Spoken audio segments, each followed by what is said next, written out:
All right, we got 11 in here. 11's pretty good. I think we could do it. What do you guys say? Hey, it's me. Oh, I was supposed to do the thing where I do the thing, right? Where's that at? You can tell I'm so out of practice. Are you serious? Are you serious? Are you serious? I'm getting you. Oh, look at these chats. You guys have been waiting long enough. I was finishing up something. Marine's Blood. Hey, way too long, John. Marine's Blood, I accidentally set it for 10 o'clock. Yo, Salamander. Long time no talk. Felony Melanie. Comm Center. Hello to me. Cupcakes and Cameos. I hope you're still here. Appreciate you being there on Tuesday for me and also tonight. I appreciate you very much. It won't always be the case, so I'll always remember you being there for me. Oh, look, I didn't change my background. You guys can guess what I was just doing. There's no way to know. There we go. That'll make some producers happy. Catching up. All right, Abby. Hello. Welcome to the show. Salamander says, yep, I'm always here. Yes, thank you for being in tonight's show. What did you guys think about that case that we're covering? Pretty crazy. More to come on that. First, it seemed very reasonable. You know what scared me about this case? I'm worried that I would behave like she did because I'm one of these guys I'm almost like the 911 caller, right? Like I'm a correctional officer at heart. I know how to take command of a situation. I'm not afraid to tell people what to do. I actually have a dozen stories of being out in the real world and kind of responding to crime in a not in a way that oversteps my bounds or gets anyone killed, but in cop ways, right? Because I don't get upset by emergencies. I know what to do. I'm a kind of a take command. I like being in command. That's actually the main thing I miss about being correctional officers is just being in command of a situation. And I worried that I'd be like her, that I would be, that I would go off after someone safely and get the license plate, but I wouldn't drive out in front of them, brake check them, get them out of the car, and haul them out with a gun. I actually, I own a gun. It's not a big secret, but I actually normally don't carry just because I'm not able to get to the range a lot. So I feel like I'm not a responsible gun owner if I just carry, but I don't train. So I feel like she was one of those people that feels like she has a lot of power with a gun and feels like she can wave it around at people and just get instant compliance. Where if this guy's intoxicated or if he's got a diabetic emergency, he's not down for that. And she bit off more than she could chew. I want to hear what you guys think about the actual case that we presented tonight because it was very interesting. I do when I can, and I have. What's weird, Abby, is that I've stayed up doing the after show until probably midnight or 1 a.m. before. Our longest show, after show, is 4 hours. You weren't here, and you live in the Pacific time zone. You don't even have to stay up late to watch me, and you don't do it, and I don't know why. You even called in once. That's true. I do appreciate that. I have a question about the episode. Did you want to call in on that, Abby, or did you want to? Yes. Why don't we have you do that? I'll just open up the phone lines now, even though that's not normally how I do it. You actually have my number, Abby, so you can just call whenever you want. I'll put you on. Let me make sure it's hooked up properly. I am running a little behind tonight. I appreciate that. My cat's out there wailing. I hope you can't. Oh, no, don't do that. Don't do that. Yes, I want you to call in. Anybody can actually call in about what tonight's show was about. I would appreciate that. I believe it. I am hooked in, so you can ask a question anytime. Not that I'm an expert on it. If you want to know what I think, I guess that's what I would be an expert on. I've been chasing around a new puppy for the last week. It's like having a psychotic toddler or Satan. Thank you, Felony Melanie. I guess I would tease you more about this, but I know that you're recovering from some losses. You don't need that from me. Kara says that was scary. I think that was what I was going, and I wasn't ready to be on the show. I'm guessing that's what she's talking about. That screen looks better. Yes, got it all fixed. Although the other screen, I do work really hard on that other show, and that show is really about me and my friend. I'm as good of friends with Kendra as I am with Drew, and she's as smart as he is, if not more so. So I don't know.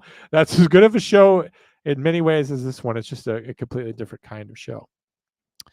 I'm not lurking anymore. Will Cray, you traitor. I remember you on Tuesday night bailing on me. My time is about up. Okay, well. Oh, look, Mountain Films is here. 9. Gee, I don't know what he's saying. It's a simple. If the moon was made of spare ribs, would you eat it? It's a simple question. Sounds like Biden with all the things. Oh, you mean just kind of being scatterbrained? You know what? You know what's scary about Joe Biden? When you realize you would be a better president than the actual president, that's scary because it's like, you can say whatever you want to about Donald Trump. He's a smart guy. He knows how to make a lot of money. You don't become wealthy by being stupid. Like, you want to know why poverty happens? It's because people are uneducated and people aren't smart. You want to know why I'm here dancing for your nickels? It's because I'm no Donald Trump. I'm not as smart as he is. But uh, Obama, obviously very personable, knows how to manipulate people, knows how to charm people. Bill Clinton was the same way. I believe George W. Bush is smart in his way. But this is the first president in my lifetime that I could think of that was just really dumb, really. And I don't think he was ever smart, but now he's incompetent. Yes, Drew, you should watch True Crime. I know that you have ethical reasons why you don't, but I'll post them all over on my channel. Then you can watch them. Just give me views. That definitely said 11. I didn't say how many had to be on tonight. I didn't draw a line. I wasn't here for you guys last week, I don't believe. Was there an after show last week? I don't think there was because we were live last week. So I feel like I owe you guys an after show. So it's going to happen either way. StreamYard is easy to set to the correct time, John. Thank you, Will. I obviously have no experience with StreamYard whatsoever. Very sarcastic. I was in a hurry and I didn't care. I didn't care if it said, Will, that the show starts at 10. I was going to hit go live because us StreamYard pros know that you can just do whatever you want.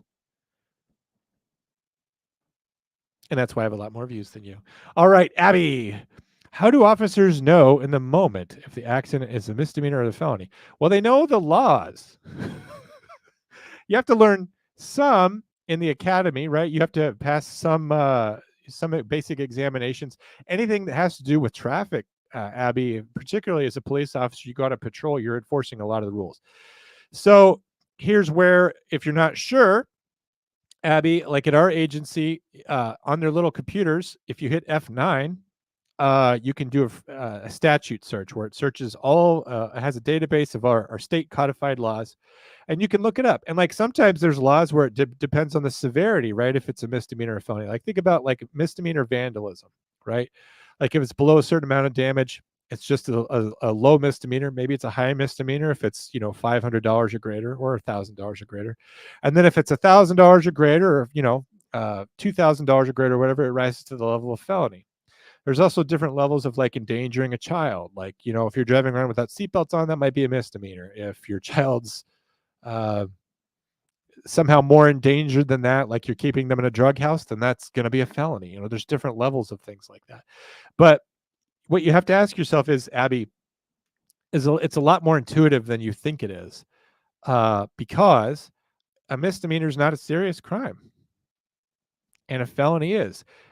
Ask yourself when you're looking at this crime, you could do this as a civilian, Abby. Is this something that someone would go to prison for? Is this something that somebody would go to jail for a year or longer? That's what a felony is when you're doing serious time, a year or longer. So anything that you're going to be getting a citation for, anything you're going to be going to court for, any kind of moving violations, typically in the realm of misdemeanor. Now, things change if you're drinking and you're doing vehicular battery or assault with a deadly weapon, things like that. Where the line is, if you spend any amount of time as a police officer, you figure that out pretty quick. And if you're ever dealing with something very specific, you have a resource. Here's the other resource that I should have mentioned first. If you don't want to take the time to get on your computer because you're a cop and you have to like control the scene and look like a badass at all times, you get on the phone or the radio and you ask your dispatcher to look it up. I've spent many times trying to figure out what the severity is based on the circumstances of a case. So that's why I have to sometimes talk to deputies and police officers and like, well, did this happen because that's an aggravating factor and that would actually make it a high misdemeanor. Here's the other thing about knowing if it's a misdemeanor or a felony. Sometimes in the moment you don't need to know. What you need to know is that someone's getting arrested for something. It's not just misdemeanor or felony. You also have, is this something we cite people for? It used to be that we would arrest people for possession of marijuana. Now, if it's below a certain amount, we just issue them a citation, right? That's pretty common across the United States. Well, as you're a professional and you're doing this every day and you're doing your job, you'll know what that is. Something else that's very common, Abby, is there's a thing called a bond schedule, where in your judicial circuit, wherever you live, because the judges don't want to get a phone call every time someone needs bond set for them, there's a bond schedule. So the judges all sit together. Everybody on the circuit sits together and they're like, well, what if somebody shoplifts? Well, it's going to be a low misdemeanor if it's this amount.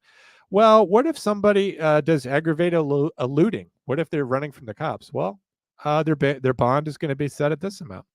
What if they're committing this type of felony? What if they're committing this type of sexual misconduct? What if they're committing this kind of false impersonation? What if they're committing this kind of assault? They'll have that all set out for you. It's easily referenceable. It's a catalog of crimes. You just get to pick them. And then these crimes that are on the schedule, I mean, these are the ones that police officers are encountering every single day. Whether, it's simple assault domestic, aggravated assault domestic, open container, driving while intoxicated, eluding, speeding on the interstate, speeding over 15, reckless driving, careless driving, lane driving, failure to yield, failure to stop, all these other things, all these charges. When you're a patrol officer and this is what you're doing 40, 50, 60 hours a week and you're writing tickets and you're exposed to it in the field, you become knowledgeable at what you do. And in some ways, felonies and misdemeanors are your bread and butter. And so you just become very good at it. Hello, Joseph Wooten. Hello, y'all, he says. Will Cray says, do better. Will, I've never booted anyone out of an after show before, but you are picking a fight. Cupcakes and Cameos says 3 hearts to me. I mean it, Cupcakes and Cameos. The other day, there was a weird scheduling conflict, and for some reason, I was competing against my own network. A choice that I was not made aware of prior to that choice being made, and I didn't understand certainly at the time. But you stuck with me, and I appreciate it, and it means a lot. Will there be body cam? Ask Drew. I don't know. we do separate things. Most accidents aren't criminal in nature. This is what Drew says in response to Abby. If someone leaves, you have to determine the level of injury, determine if someone is impaired before it becomes criminal. That's a Florida thing. That will vary by state. In some places, leaving the scene of an accident is something you can receive a citation for. Generally not criminal either, though. Las mujeres no tienen pollos. My favorite mystery friend here. Is this why dash cams are so great? The camera doesn't lie. That's just your opinion. I would never have a dash cam because that evidence could be used against you. And if it exists, it could be subpoenaed. So I guess if you feel like you're never doing anything wrong, then a dash cam is fine. For someone like me, someone that could live without a lot of laws, I'll never get a dash cam. I also just don't like the pervasiveness in technology in our society now. So many people always have their location on, and they're always sharing that on Snapchat or whatever. They always have their apps going. I don't like that stuff. You guys have seen my pickup. You see that I live on the fucking moon. I'm out in the middle of nowhere. Not a big fan of technology. I fight crime like it's 1999. That's how I live my life. Blast it, YouTube. Keep my live chat up to date. It doesn't need to be up to date when I'm this far behind. She's the type of person that left us cry and scream about it. Do you mean Abby? Marine's blood. That's what editing is for, Los Mujeres. Yeah, they can tell when it's edited. You get a forensic guy in there. Body cam was blah. We have a whole bunch of courtroom testimony to cover. That's right. We're gonna play it a little bit differently this time. It's gonna be a lot more like Law and Orders, right? We get the police there. They arrest them at the 29-minute mark. We go to commercial. You see an ad for Prilosec. You find out what's happening on Frasier, and then all of a sudden Sam Waterston and Angie Harmon are there talking about bail. Yes, you're still recovering. You'll always be recovering from a loss like that. You called my cell, she says. Damn. 10 minutes ago. Yep. You called twice. I'll call you back. I'll make it up to you. I had the mute button on. That's why I didn't hear you. Hopefully you didn't go to bed. Yes, I'm behind. Marine's blood. Hello? Hello? You know it's me. Why do you answer the phone like that? Why do you answer the phone? You're like, you take me off the list and you just hang up. We're having shake and bake for supper. Have you no decency, sir? That's how you answered the phone. Oh, okay. Are we live? Yeah. I'm always on the Okay. internet. Anytime you talk to me, you should assume that we're on the internet. So I phrased the question poorly. This What I isn't was the first trying time this week that someone has asked me a badly phrased question, Abby. That's okay. And I just also want to point out that I would have no idea what make or year that car was.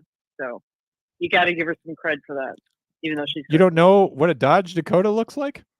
no idea. Do you remember the 90s? You would know a 90s truck when you saw Well, yeah. one. Yeah. No, I wouldn't know now. That's were in the the thing about 90s. the 90s trucks, Abby, is they didn't change. They look the same. Okay, here's my question. You were talking about how it went from a misdemeanor incident. You said something like she's taken this now from a misdemeanor to a felony. That's because she followed him? No, and I would shot him? say I would say the incident where the part where it really escalated. Okay, so she's following. That's not even intentional enough to be stalking or anything, or maybe menacing if the guy wanted to articulate his case. But when she gets out and points a gun at him, that's when we start Right. talking assault. So everything before that is all just moving violations, right? It's all just Okay. traffic court stuff. And then she gets out of the car and then takes him at gunpoint. She has no reason to do that. He's not Right. posing a threat to her. She's not acting in self-defense or defense of another. And she's pointing a gun at him. And it's not a lethal situation, right? She's pulling a gun on him because she's mad. And if I were to do that to you, Abby, if I was pissed off at you and I drew a pistol on you, wouldn't you press charges on me? Well, you seem to be mad at me a lot. So should I just No, charges? stop it. I'm just, that's just my personality. I'm hyped up on caffeine. Okay, I think that I wasn't tracking. I guess it just wasn't tracking that she made it to felony. Yeah, she's the one that made everything worse, Abby. Okay. Everything was going along pretty okay. Like it wasn't an ideal situation. Any kind of such scene where you have that's moving, where you have people leaving the scene. Dispatchers generally hate that. Anything that's mobile or emergent, we get frustrated by that because we have to stay in the line constantly, redispatch the call. That's why that one dispatcher actually got off the line. You actually heard multiple dispatchers say that, right? Okay, we've already got someone going to that accident. We've already got people tasked to that. Because if you don't have any more information, we need to get off the phone and move on to the next thing. Even if the next thing is just sitting in utter silence and eating some ramen or contemplating the future, we need to be off the phone. But when these things are moving and when the situation keeps escalating because people won't listen to you say don't follow, when they don't listen to you say don't get involved in this, just get the tag number, cease and desist. And when they take out guns and all of a sudden you're getting a call to a 911 dispatcher and she's hearing you say, oh, this lady took out a gun, and she goes, okay, well, we already have someone going to that, and hangs up. And then she's like, oh shit, when did a gun come into this? Like, it keeps getting worse, right? The call from a dispatcher point of view, it didn't stop happening. It kept being emergent, and she had to keep getting more information to update the police. And we hate that. And thinking about it now makes me mad. So the dispatcher stayed on as this woman is following him, she's staying on the call to find out what. Yeah, she has to, because we have no idea how that's going to turn out. If this guy's drunk driving, like she says, suppose this happens, Abby. Suppose she's following him. She's got direct eyesight on him. She knows everything that's going on in the vehicle. She knows that he's impaired. They know that the caller knows, Hannah Payne knows that he's intoxicated or impaired. Suppose he drives off the side of a bridge. She's going to be the first person to give you that information before anyone else can dial 911. So now you need to stay in the line because you're going to get that information. And you'll be like, well, now I need to dispatch additional units, police, and then fire, and then EMS. So the situation's not static, right? It's dynamic. It's constantly changing. He's leaving the scene. new information's coming in, rather than calling her back or talking to someone else, that's your best source of information for what's happening. Plus, this guy did leave the scene. He did go some distance, down towards Riverside Road. Wherever his vehicle finally stops, Hannah will be able to say where that is, and we can send a police officer or a deputy over to meet him. Like, we are going to have to wrangle him at some point, so just stay in the line. And of course, if all she had done was, hey, his vehicle finally gave out and he pulled onto the shoulder, I'm going to keep going, get off at the next exit, and loop back and go back to the scene of the accident, that would have made a dispatcher happy. But that's not what she did do. Well, but she said not to follow. Well, no, but I mean, even if, but here's the thing, Abby. So she says not to follow. The caller decides to do that anyway, right? We don't have the power as a police officer to command them through the phone to say, you are now in violation of a dispatcher's orders. Come turn yourself in for your citation. So all the dispatcher could do is go along with it. Like, we get dragged against our will to go along with this caller. She said cease and desist. She said, no, I'm telling you now, I'm not following him. The dispatcher's rolling her eyes. She goes, whatever. Now she's got to stay on the phone even longer, which is the part that agitates us. But if this guy had pulled over, if his vehicle had crapped out and he pulled over on the shoulder, and she said, okay, he's pulled over onto the shoulder, he's a quarter mile away from Riverside Road, I'm going to go up and I'm going to go back to the scene of the original accident. The dispatcher would have said, okay, the police officer will meet you there. Goodbye. But that's not what happened, right? The situation stayed dynamic. It kept escalating to the point where he got shot. Right. Okay. And just in closing, I would hit fire a drunk driver. That you would do what? That you would fire a gun at a drunk driver? I don't own a gun. I was rear-ended by a drunk driver years ago, and I called 911. Okay, I'll let you go now. Don't tell people you don't own a gun, and you should definitely get one considering where you live. That's true. Yes, that's also true. Well, I thought it was a great episode. Really great. Thank you. This is another one of those where we were just going to do an episode about craziest 911s ever, and then I dug something up last second. I love it anytime where I come up with an idea and I send it to Drew, and all of a sudden he's on top of it. He goes like, "Oh, there's interrogation. Ooh, there's this. Ooh, there's that. I'm going to start pulling this." I love it when I can inspire Drew. I love interrogation, so I'll be very interested in that. Yes, I hope that you enjoy it. I don't think it's going to be quite the suitcase case because this lady Hannah Payne is pretty. She's pretty direct about what she did. She has a justification. She's not going to lie and say that it was some kind of party game gone wrong, right? Like, she's not this suitcase person. So it's not going to be as dramatic, but it'll still be cool. Okay, guys. Well, thank you, John. Thanks for chatting with me. Goodbye, Abby. There's probably an opening at an agency near you. Did you ever consider applying? For police?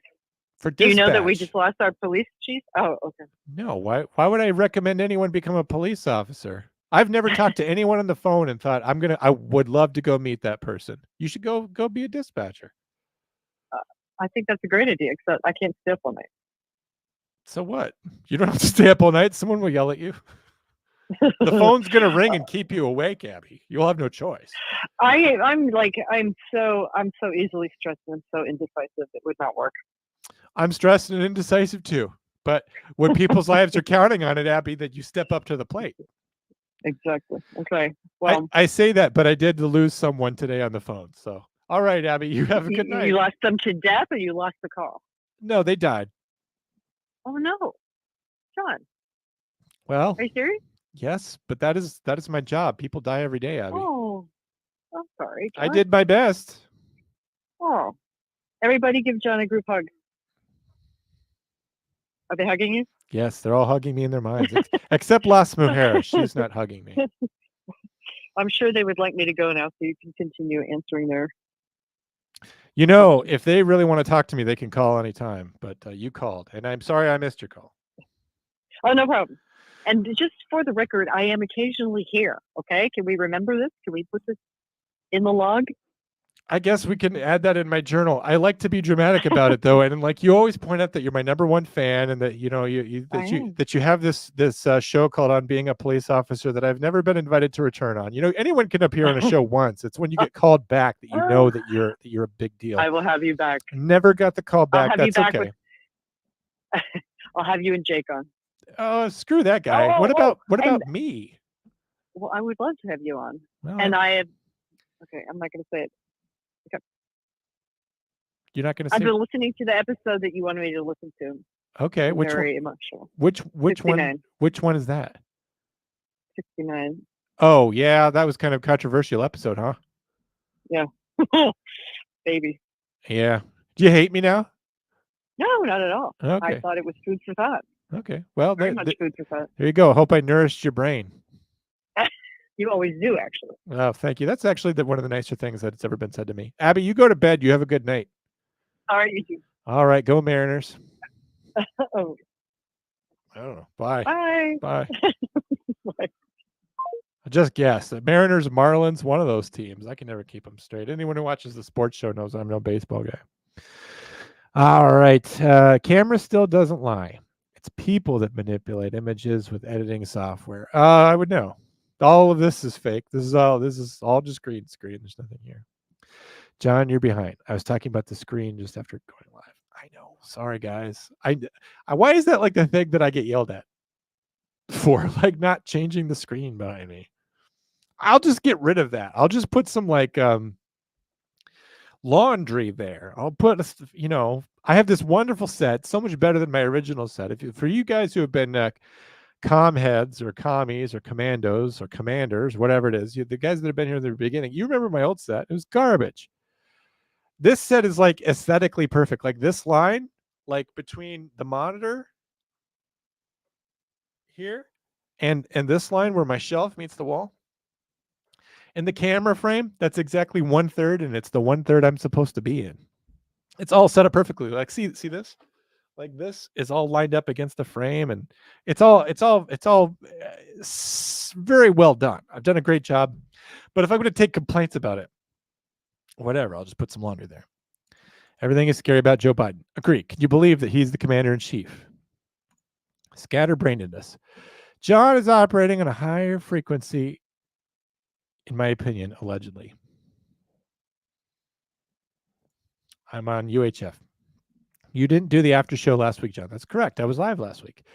Post them on the channel, and I'll watch them, John. Post what? Oh, on my channel? I could do that.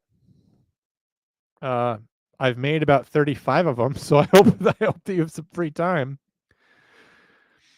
Universal time can mess up some Linux operating systems if you're using that. I'm not using Linux. I'm using Windows 95.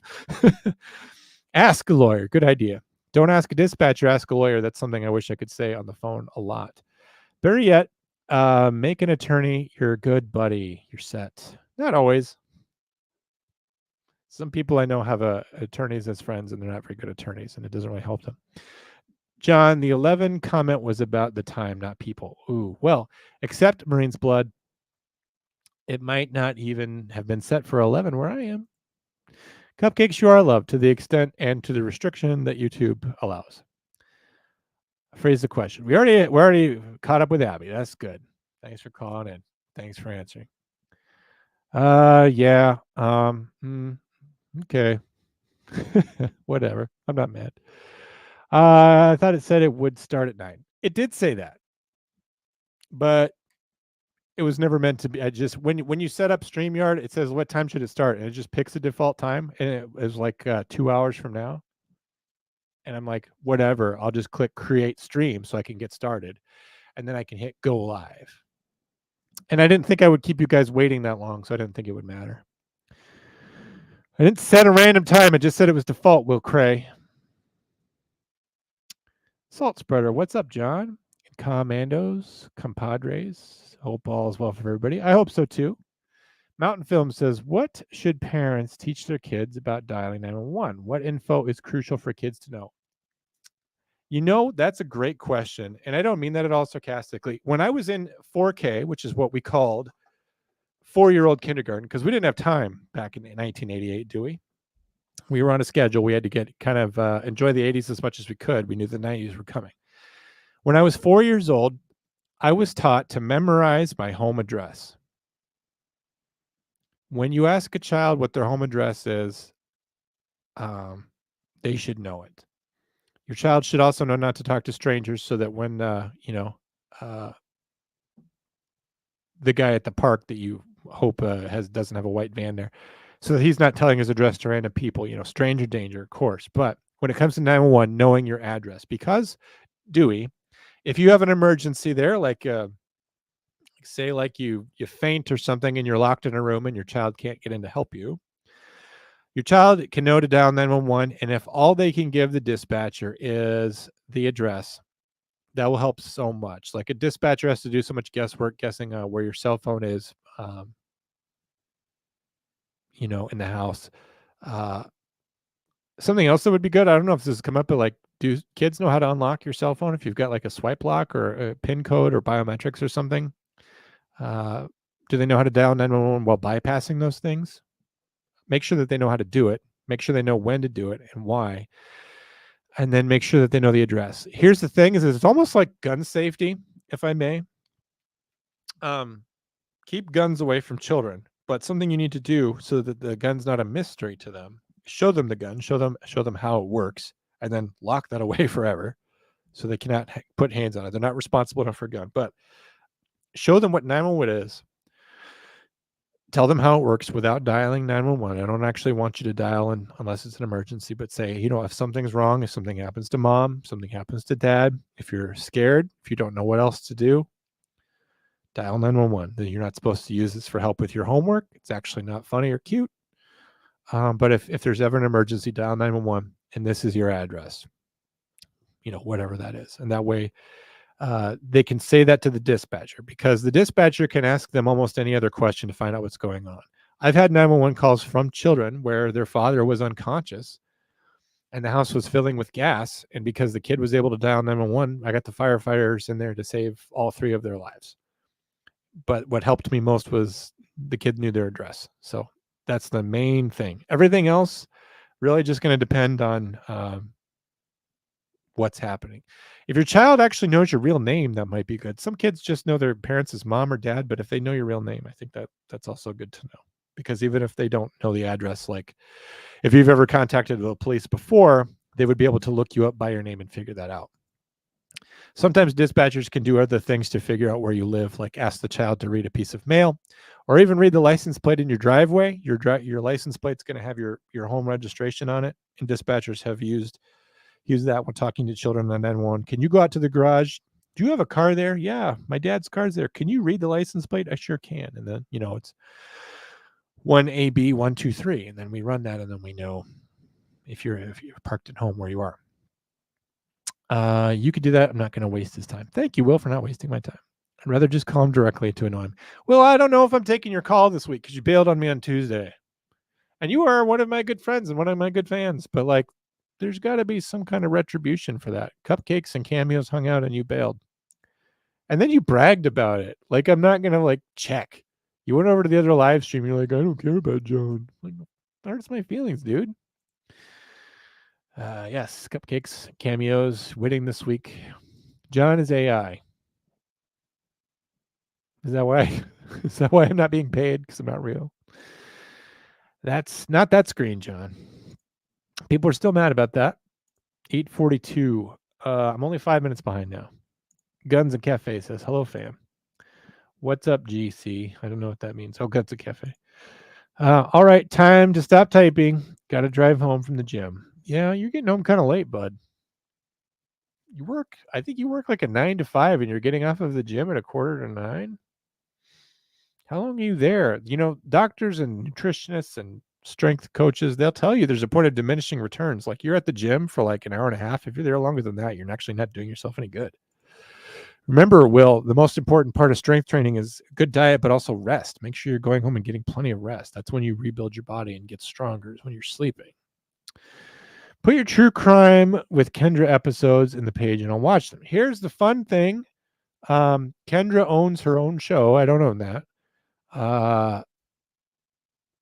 We could put them on my own thing, but then so since watch hours are a thing, that would be like piracy. Like, obviously we're on the network because we're there to help the network grow. So we try to put about a product that people want, and they essentially pay for that product by giving us watch hours, right? You can watch it for free. We get your watch hours. That helps us look good to advertisers who give us money. If I put true crime on my channel with my 55 subscribers, and you can watch it there and give me watch hours that don't do anything because I'm not anywhere close to monetization or anywhere close to advertising because I have 55 followers on my page. That takes for every show, it takes a watch hour away from the network that's paying me. So it would actually be a conflict of interest for me to do that. Maybe when I'm done on that network, that could happen because at a certain point, like the commodity spent, right? Like no one's going back and watching these old things. So when there are reruns at some point, that could be the case. But for now, they're assets that are held by the network. Not only that, but every single show I introduce the show and I say the name of the network. So am I supposed to go in there and edit every single episode so that I don't even mention the name of the network? I mean, that's a lot of work, particularly if there's no payout for that whatsoever other than having someone be able to watch something in a way that doesn't contribute to anyone's well-being.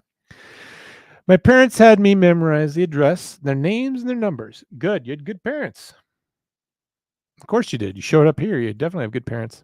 I am winning. You're winning this week. I work 7 to whenever. Okay, fair enough. But still, like you got to be up at 7 in the morning, man. Go to bed. All right. I'm glad Tanner's seeing that he's getting the dumping on Will Cray. Spent too long at Fleet Farm. What'd you get tonight at Fleet Farm? Kerosene? That's what I buy there. All right. We got 17 all here, but I'm caught up for all the talk about me being too far behind. Caught up on the chats. What did you guys think about that Hannah Payne thing? How to control? She go too far? Would you do the same thing? When should she have stopped? Do you think that guy was actually intoxicated? What if it was a diabetic thing? What if he was not responsible for any of that at all? You know, the guy died. He was being belligerent, but like one time I had a seizure and I was being belligerent. Like the fire department said that I fought them. And it wasn't my fault. I was just, in a different mental state. Dewey's got a good comment. When dealing with a 911 call from a Native American reservation, who is dispatched to the scene? Does the county or reservation have jurisdiction in the area? The reservations have their own police department, and generally they have their own 911 centers. That's the case where I am, is that on the reservation, they have their own 911 answering point. In the cases where, say they're like a part-time PSAP, like they're only open 8 to 5. After a certain hour, they close the office and they may switch it over to another agency that they have a contract with. And then after a certain hour, calls might be routed to that agency.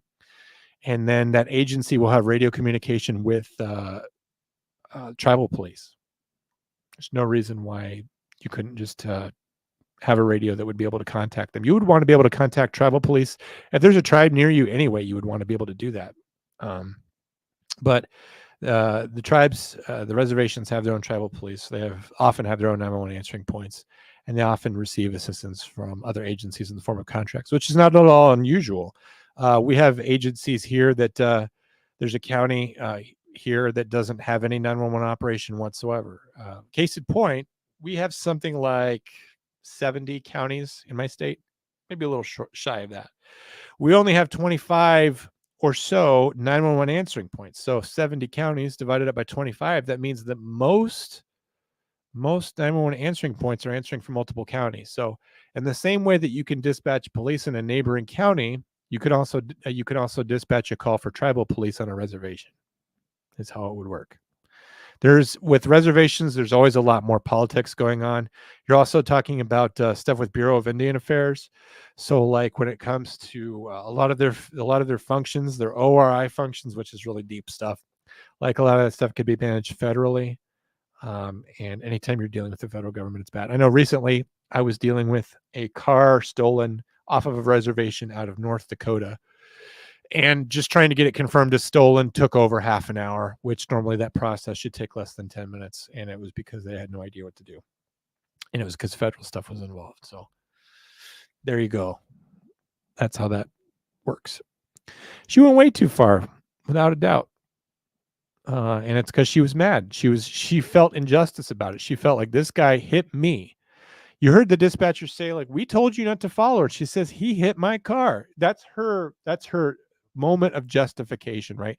She's being held to account for what she just did. She, saying, we didn't tell you to do this. You went on your own. You did something stupid. Now a man's been shot. We don't sanction this, is what the dispatcher says. We told you not to do this.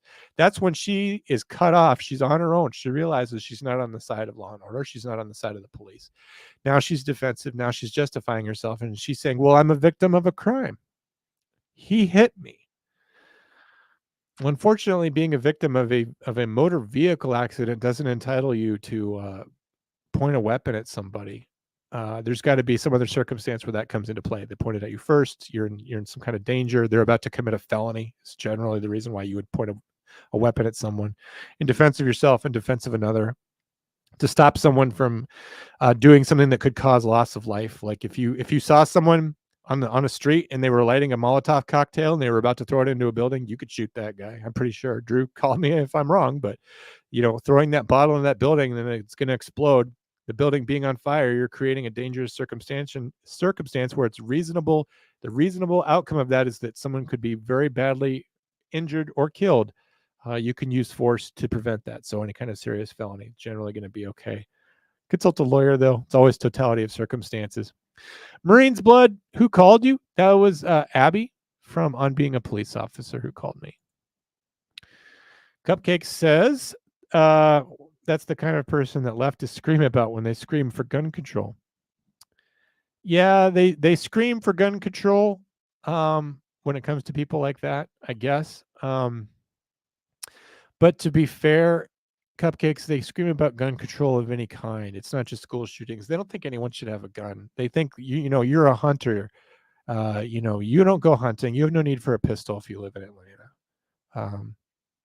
They don't like hunting either. Like you really want to get into it with them. They're like, well, animals have rights too, and you shouldn't be shooting them. So even if you try to use that, and then the whole, Second Amendment, well-ordered militia thing, and like, you don't need a gun. Call the police. Well, we've seen people do both. We had a case a couple of weeks ago where a guy was walking around with a fake gun, called the police, and got himself killed.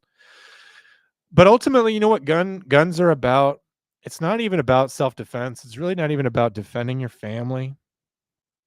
Guns are about being able to tell the government to go to hell. That's what it's about. Think about where it came from, right? The revolutionary times. We had the British here. They were occupying our country. We viewed it as our country. They viewed it as their colony. They were quartering troops in our homes. British troops would just be in your house. They'd sleep on your couch or you're in your bed. They'd eat your food. They'd poop in your outhouse or in your pail. They'd be gross. They'd be disgusting. The governor would just say, this guy gets to live in your house. And, you would have skirmishes like Lexington Concord where civilians are arming themselves. It was not in the best interest of British soldiers to have American colonists be armed. You can keep control over people when they're not armed. And so now we are armed.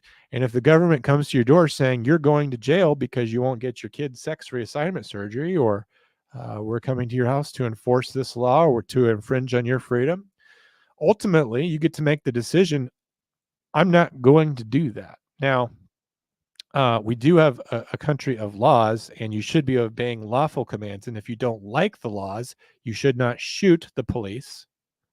That is not okay. You're not morally superior for standing up for your freedom by shooting, unless you have no other choice. Because in this country, we have the ability to change laws. And if you don't like a law, it doesn't mean you can take the law into your own hands. It means you have a responsibility to vote, to protest peacefully, and do whatever you have to do to change the laws. But ultimately, if it comes down to a tyrant's boot heel coming down on you and you having no other choice, you can decide to defend yourself from that government. And that's what nobody really understands, is that what's the Second Amendment is really for. Yeah, we might want to defend ourselves from foreign invaders. That's something that's a lot more likely back in the Revolution. But now it's about being able to say no to tyranny. And if we take the gun away from you, you can never say no to tyranny. The government can tell you whatever, and ultimately you have no recourse, right? If the government tells you, we're going to do this with your son, and no amount of protesting or redressing your grievances with the government in the normal ways are going to do it. If you don't have a gun, then you're just lamb to the slaughter. They're going to do whatever they want to do to you, and the gun prevents that. Off my high horse. They dial 911 with smoke signals. Oh, that was a little bit racy, Drew. Oh, racy. Where's that button at? I don't know. I don't know what that's doing. I hope that was a rim shot. I don't have my headphones on. That's the fastest way. It can be. Smoke signals are very effective in the north. I bet they are. She won't be driving again anytime soon, will she? Now, that's one of the things about going to prison forever that would bother me the most. And I've worked in a prison. I've seen this guys. I always wanted to sit down and talk to him and be like, so you're never going to have sex with a woman ever again. Like, I hate to take you to that place, but it's like, intimacy. Sex was created by God. It's like one of the most wonderful things in life when done properly. Having that relationship, that connection with someone, to be in prison and be like, you're not a sexual person anymore. If you do that, it's a crime. You're doing it with someone who you shouldn't be doing it with. The idea that you could be married to someone and be eternally separated from them that way. That's an interesting part of being in prison that most people don't talk about. But also driving, that you'll never drive a car again, or like open a refrigerator unless you work in the kitchen. Like all the things that you do that you enjoy in your everyday freedom. And I don't just mean like your freedom to vote or freedom to carry a gun, but just autonomy to make your own schedule, to decide when you're going to eat. Like, you don't get to do anything of these things in prison. And that's why I know I would not do well. If I knew I was going to prison for the rest of my life and I would never drive a car again, I need that freedom, folks. I'm not going away forever. I'm not going to be in prison forever. I'm not going to be doing 25 years. Let's tell you that now. You could give the argument of revenge with what happened. I think it was revenge. I think she was taking vengeance upon herself. I think she was. I think she was avenging herself. I think she wanted him to feel the way that the way that she felt, which was she felt that he was out of control, so she wanted to assert that control. She felt it was felt it was a situation in which he was not being held accountable, and she wanted to hold him to account. So it was a reckoning, maybe better than revenge. I don't know that she shot him because she was mad at him. I think the shooting was legitimately a mistake because they were tussling. But why were they tussling? Right? It's still everything that she did caused that incident to occur. If she had stayed in her car, if she had stayed away from him with the gun, if she had never drawn a gun, if she had never pursued him, she did all these things that kept making that eventual thing happen to the point where it was 100% certainty and an eventuality. If she had pumped her own brakes a dozen times before that and said, I'm not going to take this one more step. I'm not going to walk towards him one more step. I'm not going to drive one more block. If she had stopped herself, if she had restrained herself, if she had policed herself, if she had controlled herself, she would still have freedom today. But she has shown that when she is free, she does not have the ability to govern herself. And she does not have the ability to remain objective, in that she attempts to govern others wrongfully, even while she doesn't have judgment over herself that's proper. I was sure I heard your phone ring again, John, or was I hearing things? Just now, I took a phone call. It didn't ring during the show. Whenever we do a show now, even when Dewey's not there, I always think like, oh, start this and then put this on mute. So no, my phone did not ring. You might have been hearing a phone ring in the call in the media presentation I made. There was phone sounds. Our landline 911 was down statewide today due to an outage. Well, good thing most people don't dial on landlines. That probably affected very few people. I mean that sincerely. In the 9 years I've been a 911 dispatcher, I have very rarely taken a 911 call that came over a landline. It's usually from some sort of facility, assisted living or something. It's usually not a private residence. It's just too damn expensive to have a landline. It really is expensive. As meaning the type of person that would example of why we should have gun control. Yeah, I knew that's what you meant. They're using her. They're setting her up as a person that is reckless, dangerous, threat to society. someone who thinks that they're a responsible gun owner that isn't. She makes all of us look bad. You're right, Cupcakes. I'm sure that she's, if the leftist agenda about depriving people of guns was really about safety and it was really about being a responsible citizen, they would be rioting about her. But that's not what gun control is really about. It's really just about taking away people's freedom. When done properly. Well, we could be juvenile about it, but like, isn't it?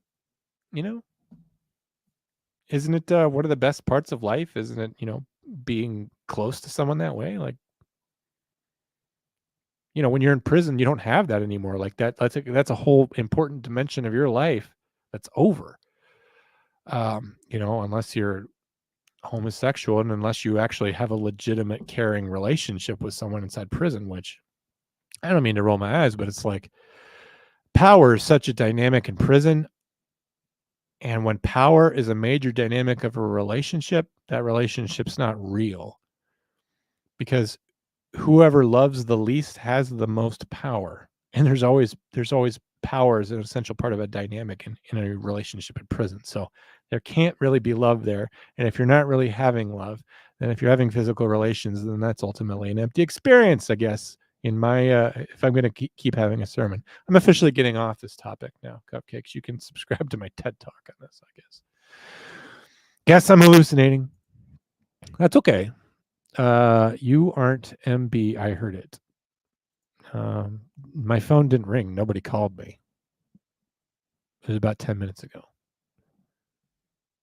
You mean in here right now? Abby called me.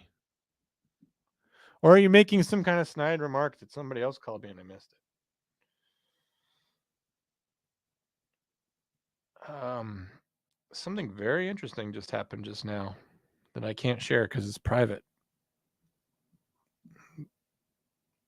But I'll deal with that when I'm not live on the internet.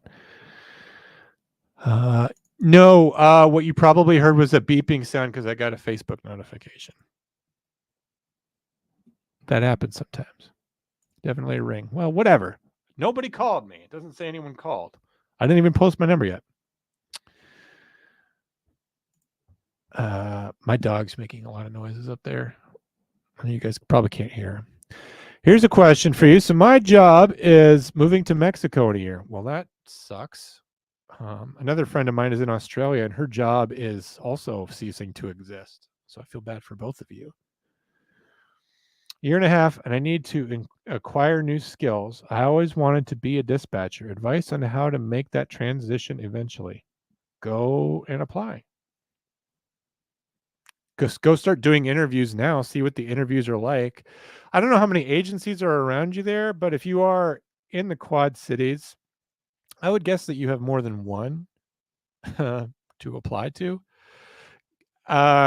Call communications, call the sheriff's office. I'm sure you know the number. Ask when the dispatcher answers, ask to speak to the dispatch supervisor, the shift supervisor. Be sweet about it. Let them know you don't have a problem. When they say, well, may I ask what this is about? They have some gatekeeping stuff going on, right? Like it's their job to keep problems away from their boss. People don't like it when they say, let me talk to the manager. Let me talk to your supervisor. So when you say like, hey, I was wondering if I could talk to your supervisor. I was wondering if I'd come in and visit dispatch sometimes just to see what you guys do. Really interested in it. You could even say like, I'm interested in potentially becoming one. I think there's every possibility, Felony, that you may already be sort of known around the place, and you could make certain inquiries. You could ask positions are open. If you decide to pursue that, we could talk more about it. The more serious you are, probably the more advice I'll have for you. But I'm just sorry that your job's going away, and dispatch is a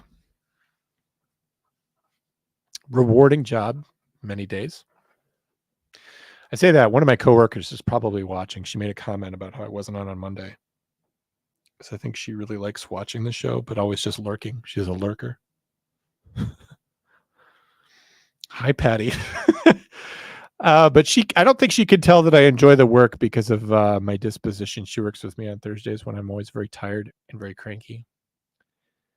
And she doesn't always catch me at my best. She also sees me like at shift change. So like when I get to work right away, like I'm usually not primed to be there. I usually kind of like hit my stride around 7:30 to 7:40. That's when I'm at my best. So many things affect my mood and my enjoyment. And a lot of them don't have anything to do with anything going on at work, Patty. So just ignore me. It was a mobile ringtone. For the love of God, who cares? Nobody called me. Everybody was like concerned that I missed a phone call. Guess what? I can see that I didn't receive a phone call. So you're all wrong. I bet Gacy didn't have fun in prison. The men were all adults. You know, they put all those guys together and they have a lot of fun. It's during the day when people are out and about that shit happens. A lot of those guys love having cellmates. Cupcakes. I've seen guys manipulate their circumstances through poor behavior. They'll be given cellmate after cellmate after cellmate. Inmates actually will refuse cellmates. They'll say, if you walk away from the cell phone, I'm going to kill him. I'll refuse him. I can't. You're not going to leave him in here with me. Because of that threat, we literally cannot leave them, and we have to get that inmate out of there to protect them. And then there's nobody in there with them. And then with all these threats going on, gang affiliations going on, prior bad behavior going on, eventually it gets to the point where certain people can only be cellmates with certain people, and they know this, and they cross people off the list until they end up in the cell with the person that they do want to be with. And that is a match made in heaven for them. And I have seen it happen a lot, and I have been very frustrated as a sergeant that I have been powerless to prevent those things. Falk around and find out. Sorry I'm late. I was making dinner. You're always putting food before me. And I just found out you had children. You know, I didn't get consulted about that. You're cranky. Sometimes I am. Hello, Britt. Your phone rang. There's literally video evidence of it. Well, let's go to the film. I phoned it out. When what's her face? Abby called. She called twice. Now it's ringing.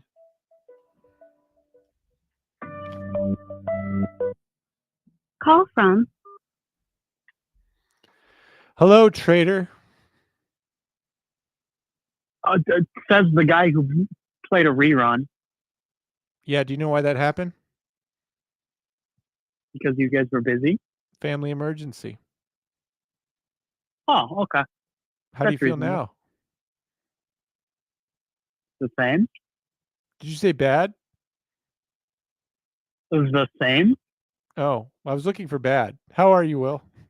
I'm doing good. How are you, John?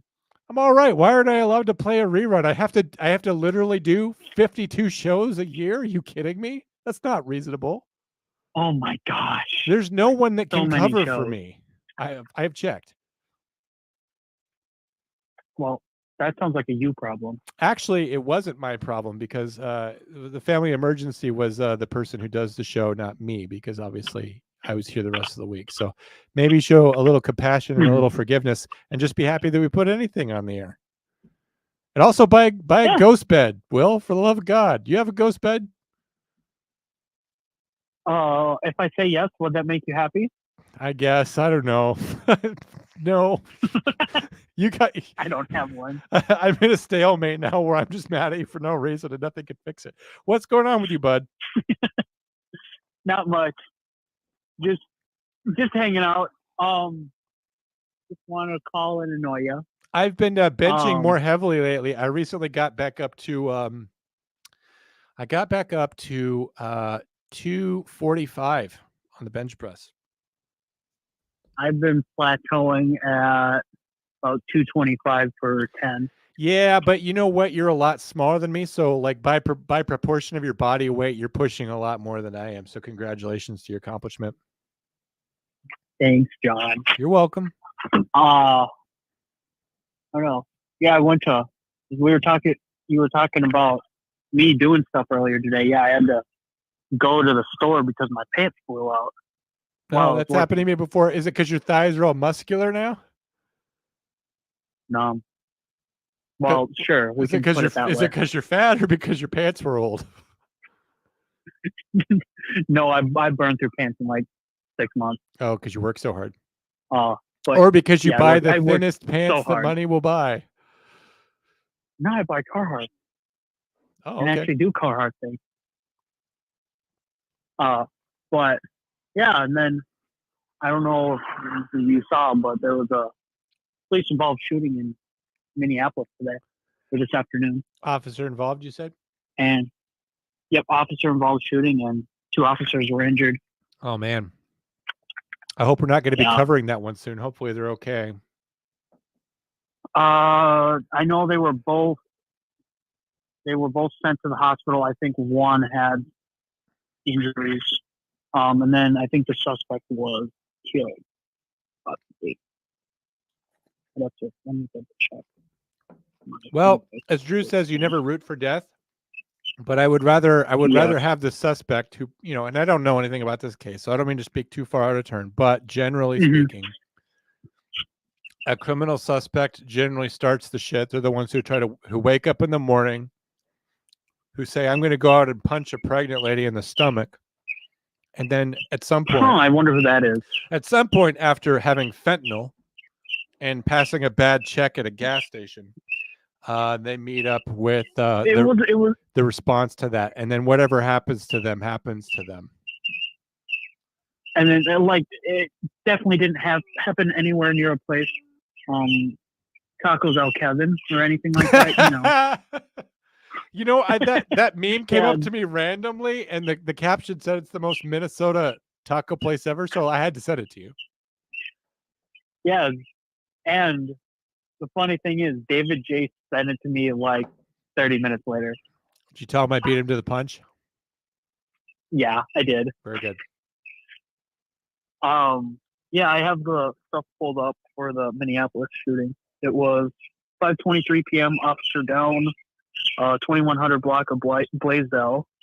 One officer critical on way to hospital. Second officer with substantial injuries. Shooter is down. And then after that, they set up a perimeter. And then after that, need medics for suspect. We are trying to do medical, but don't think he is alive. I guess. And then one citizen was injured.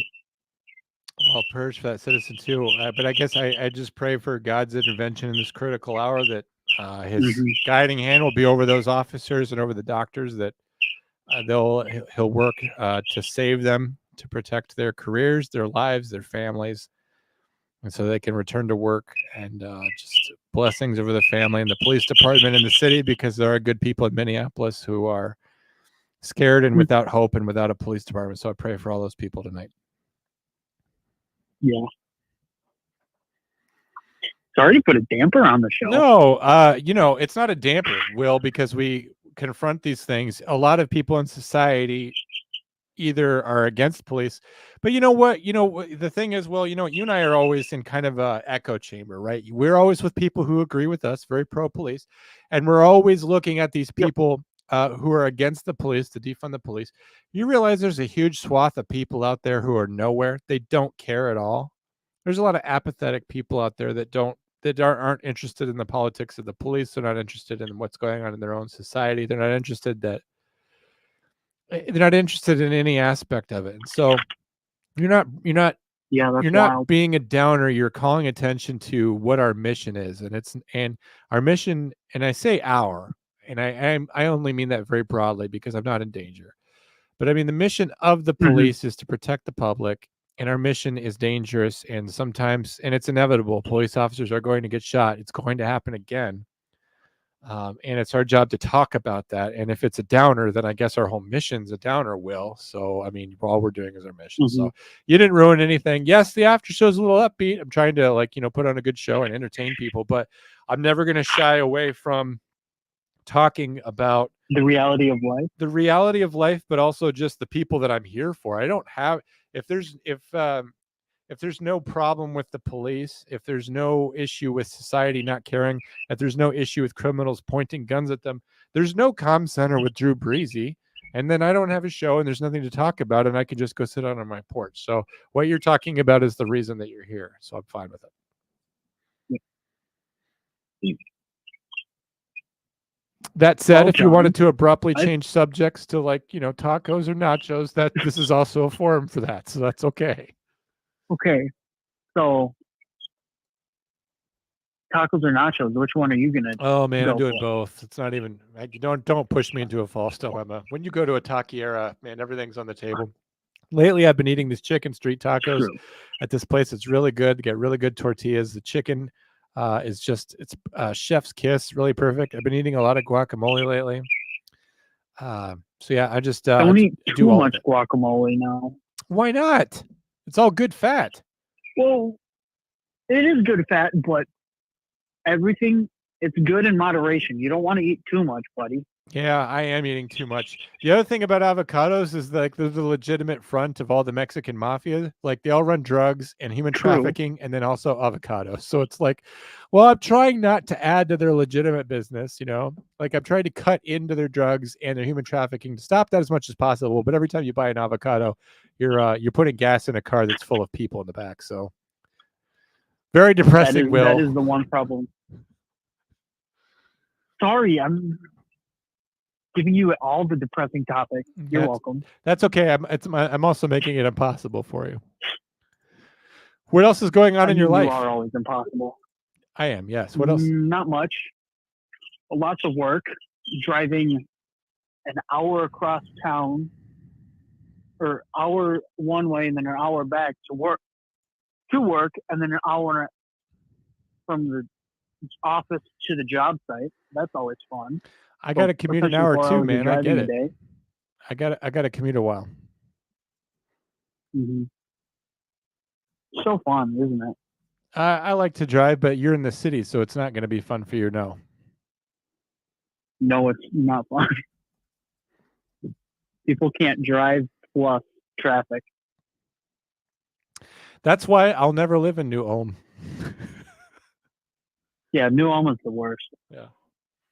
All right, well, I appreciate you calling, and I appreciate your apology. I appreciate your contrite heart that you're very sorry about bailing on me. I hate to say this, Will, but it's entirely possible that my reruns are better than some people's live shows. I mean, I'm not gonna say anything. I don't know, but not my show. My show's pretty fun. I picked Kenny Cabin because I thought it was a good one. We had such a good laugh when we were talking about that was a good one. Sketch artists, and that was really the one where Kendra and I think became actual friends. Was with that one because it was so funny. Yeah, that was a fun one to rewatch. Yeah, I hope that you rewatched it. That's all I can say. I did. I sat yesterday. I think it was yesterday. Yes, yeah. Well, yesterday was Wednesday. I don't know the day anymore. I believe I've been you. working too much. I'm gonna work over the weekend. I'm gonna cut you some slack and say I believe you. Yeah, no, I watched it. All right, man. So. Well, I hope you have a good week, and I will catch you back here next week. Okay. Smell you later. All right. Adios, little buddy. Hey, I'm not that little. He hangs up on me. I didn't put my number up. How did he call me? I guess he's got it. Hey, Ben. Welcome. Salamander. Hello. Salamander, who doesn't ever call. Salamander, who chats me up at work for 45 minutes and then eventually just says, "You make me angry. I need a drink," and then ghosts me the rest of the night. Is it better when I'm just speaking to you? Is that less irritating somehow? Oh, those birds will. Yeah, the guy's like surrounded by owls. You guys notice that? There's like a dozen owls around him. It's like having a walk in a nighttime aviary. At least people let me put on my going out dress. Yes. Boy, I wish I understood what the hell that meant. He's calling from the Rainforest. Rainforest Cafe. True. He's calling from the Rainforest Cafe in the Mall of America. All right, I'm out. Good night. Goodbye, Tanner. I missed you. It's gym time. Last time you went to the gym, we were still going when he was done at the gym. John's voice motivates you. Yes. Lift, push, stretch, crunch, strain, do all that good stuff. Washington State has a rainforest. Las Mujeres, no tienen pollos, frequently has interesting insights about the Pacific Northwest. That's me. I still have a band at my door. Got a jam. She also made remarks about my beard earlier. That she donated some money for my beard earlier. I didn't get any super chats in the after show tonight. They all went to the regular show, which is okay. I would like you guys to do the super chats in this show to let Drew know that that you love me.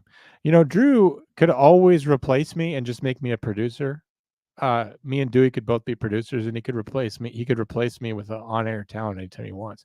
He wants to get that guy. I think his name was Alex, the guy from Texas who was like, we interviewed him like it was his exit interview, and he was so funny and so sharp. I don't know how I kept a job after that, because like that guy going from being a dispatcher to being a cop, like I remember the shine in Drew's eyes that he had found a new favorite son, and that my inheritance was forever diminished. Anyway, keep it Siljan. I don't know what that means. You guys got some crazy lingo up there in Maine. Technically, you're always after show. Yes, you have no idea how true that is. Unless you have never taken one in your whole life. We just hope it hasn't been that long. After a shower, he means. Yes. Because Ben referred to the after show people as after showers, but it looks like after showers.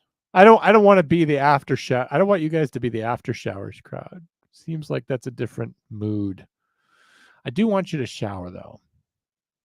I have your number in my phone. You're one of my top contacts. Okay. That's fine. I mean, I'm not worried.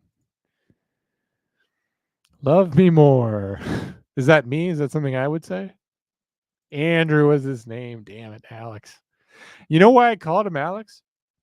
Because every single person named Alex I've ever met, I have hated. Since the age of 5, there was this kid named Alex Gonzalez who lived on the other side of the circle from me. And he made fun of me that I still had training wheels on my bike when I was 5.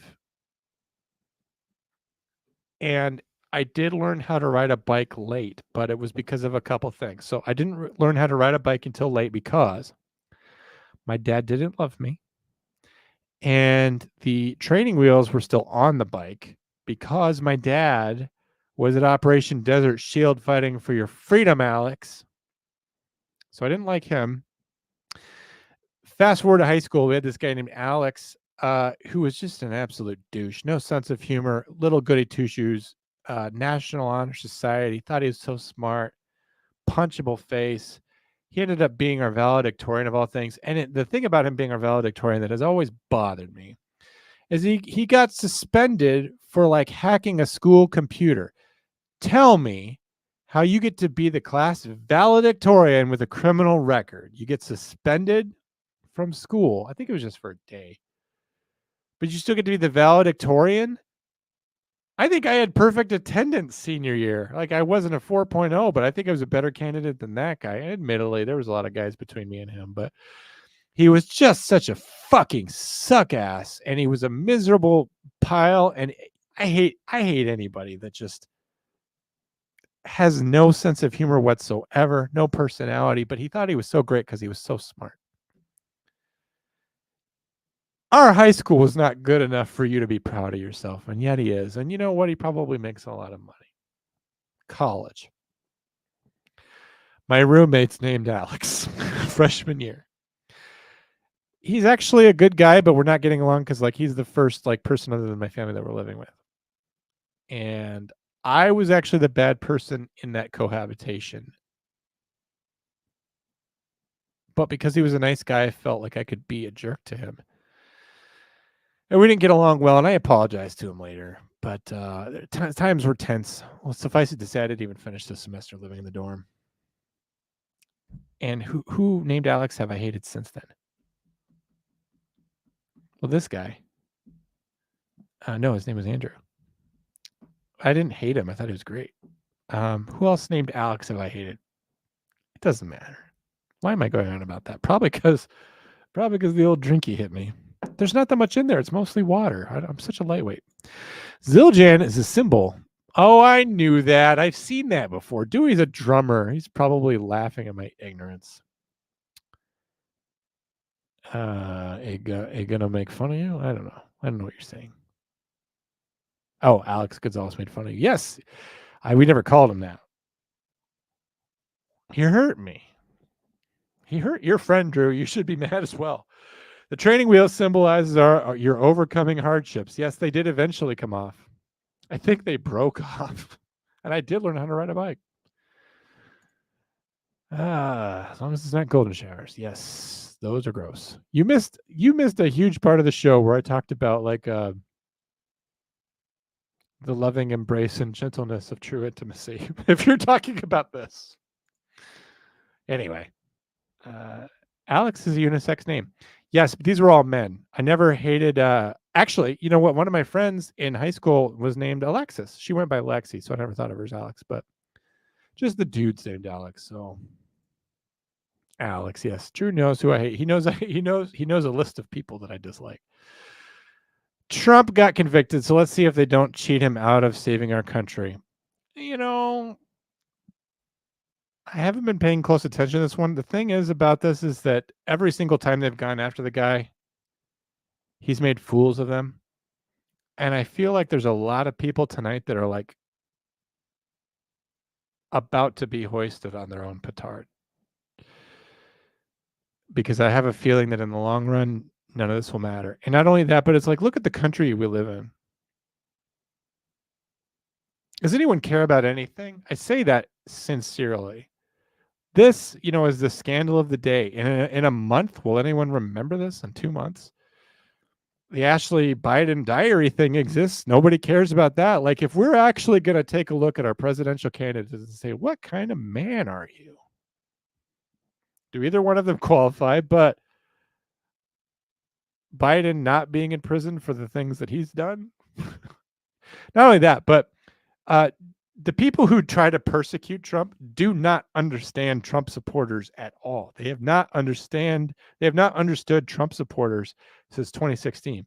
They don't get that the people that support Trump see Trump as a proxy, right? When Trump came out in 2016 and before that, and he was saying all these things, the reason why he appealed to conservatives, to a certain branch of conservatives, was because your other mainline conservatives were not saying things. Marco Rubio wasn't saying this. Chris Christie wasn't saying this.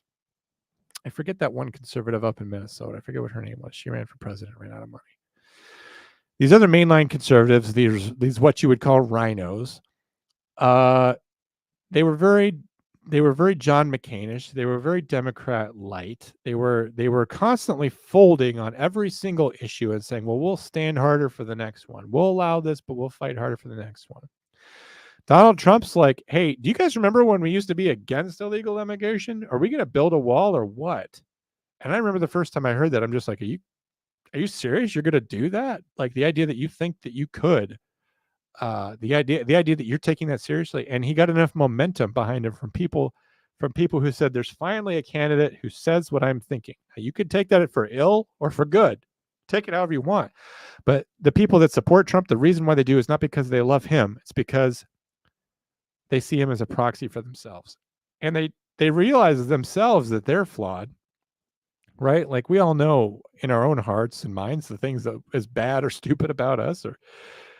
But also with Donald Trump, what you see is what you get. The guy would get on Twitter and tell you exactly what you thought, and you could be shocked that the president was saying these things, but you were never really surprised, because that's so him. So what happens, right? We all see him as the proxy, and attacks on him just fire up his base. This has been what has been happening since day one when he was in office. Since people went after him, it has only solidified his base even more. It makes him into a martyr. It makes him into a messianic figure. And I guarantee you that in the minds and hearts of absolute Trumpers, they've never been more behind him than today. So you can destroy a man, but you can never destroy his ideals or whatever. But whatever the ethos of Trump is, I guarantee you is stronger tonight just for outrage. I believe someone posted tonight that they're going to vote for Trump just out of spite to this absolute abomination of a decision in this courtroom. So there you go. That's my take on Trump. Someone had to ask about it. Someone, earlier we were doing a show and someone wanted me to talk about it, and I said no, but there you go. Trebek. Ah, we meet again, Trebek. I don't know if you guys remember that. Oh my. Biden will pardon him. What if he pardoned him by mistake? Just because, like, he just didn't know what he was doing. Like if he gets beat or whatever, like he just signs a list of pardons and like someone slips a paper under and like, oh, a Trump too, and he goes and he signs off on it. Man, you think Biden secretly likes Trump?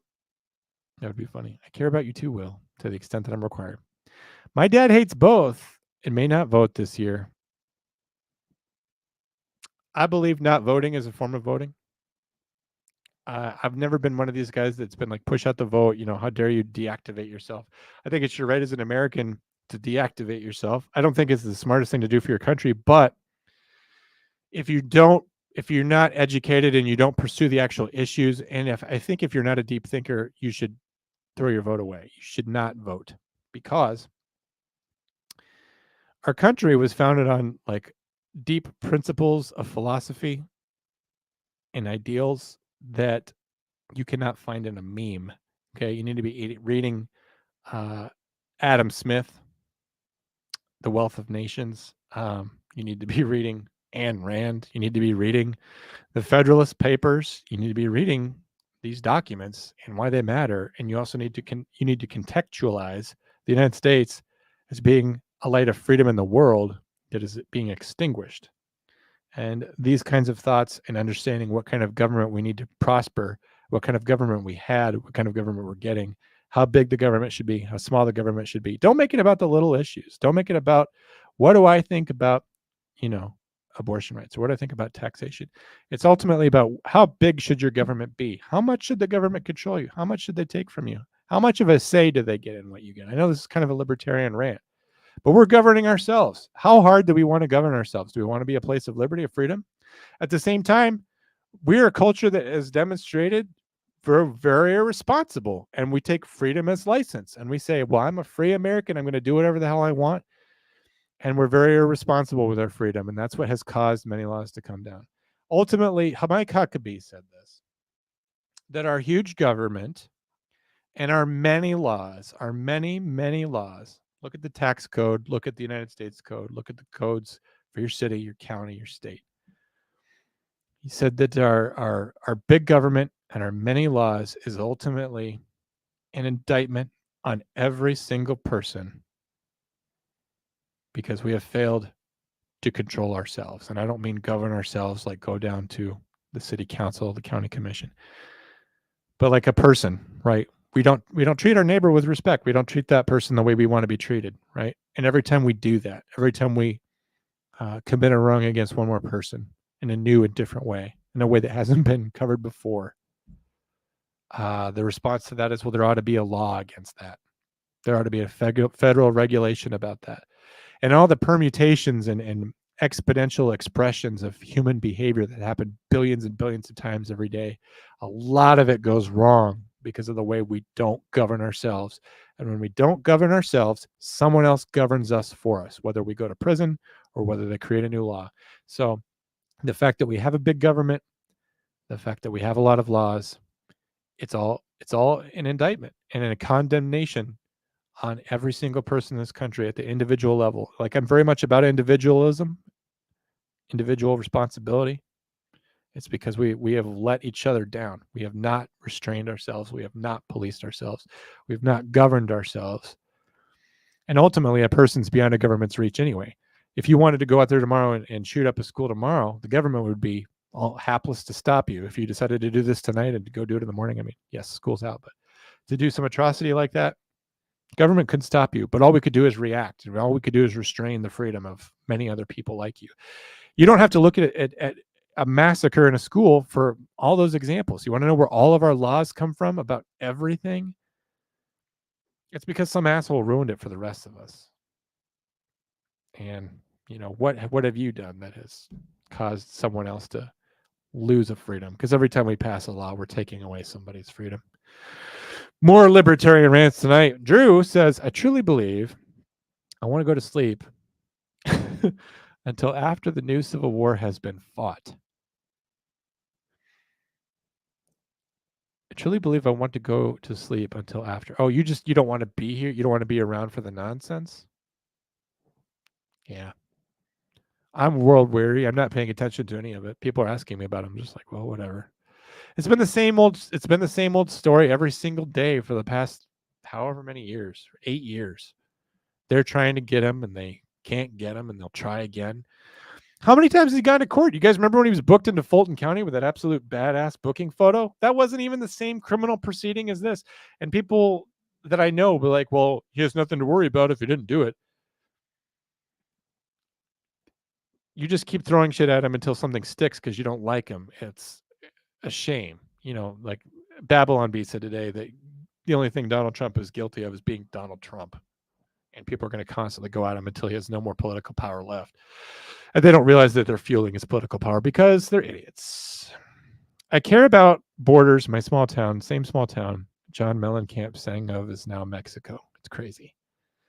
I wish I knew more about John Mellencamp, but I do not. So I missed your reference, bud. I'm sorry about that. Some people don't know, though. They get told. There's a lot of people who don't know and just get told. There's not a lot of critical thinking or self-revelation or self-discovery going on. His donation site crashed upon his conviction. Drew knows. Drew knows all about it. Thank you, Drew. He made some dough today. He definitely, could probably make bail. The other thing is this is like a white-collar crime. Like a friend of mine was worried he was going to be killed in prison. This person lives overseas, and I'm not trying to bash this person, but it's like pretty sure he still gets Secret Service protection even inside prison. I mean, that's never come up before in the history of the United States. But I don't think he would forfeit that. In fact, I think it would be doubled. The problem isn't that Johnny can't read. It's that he can't think. He confuses thinking with feeling. Thomas Sowell. Damn right. I don't think I could put it better. Of course, I love Thomas Sowell, and I'm not here to compete with him. He's a great thinker. Of course, he may vote whether he wants to or not. Depends on how many votes Brandon needs. I know. That's the other thing that frustrates me, Marine's Blood, is like you could say, well, to hell with this. I'm not even going to bother. And you're like, well, even if you feel something, even if you're convicted, should you bother when you realize when you look at what happened and it kind of suggests statistically that the only reason Obama won was because Biden was his VP, just based on the number of votes that he got. I mean, that's what the data suggests, is that Biden has always been rampantly popular, just based on the number. Whatever. I'm a tinfoil hat wearing person. How safe do you feel as a nation? Are you on the outside of this nation? How safe do you feel as a nation? Against what? A threat from without? Threats from within? I think it was Reagan, or possibly Reagan was quoting someone else, but freedom's never more than a generation away from going extinct. And we don't even know how to fight for freedom anymore. So I would be scared for my kids, grandkids, in the world that I'll be living in when I'm Drew's age. I'll be an alien. The other thing is about, if you want to know what's going to happen to this country, look at republics in the past. What happened to them? They didn't survive. I don't know what America thinks it has going for it that makes it so different. But whatever it does have that makes us different than the old Greek Republic, the Galactic Federation, whatever. All those same forces, whether it's the insidious lust for power or whatever, those things destroy republics. They always have historically, and it will happen again. It's not a mystery what's going to happen in the future. We've seen it repeat itself dozens of times. This is why history is important. It's not just boring bullshit that you need to memorize to get a degree or whatever. It gives you insight into what is happening now and what's going to happen. And so 1,000 years from now, the United States will be long gone, but a country will have risen that is exactly like the United States, hopefully. We'll go down to ashes, ash heap of history, but then after that, the human spirit is indomitable and will want freedom and will fight for it. And that is a generation not yet born.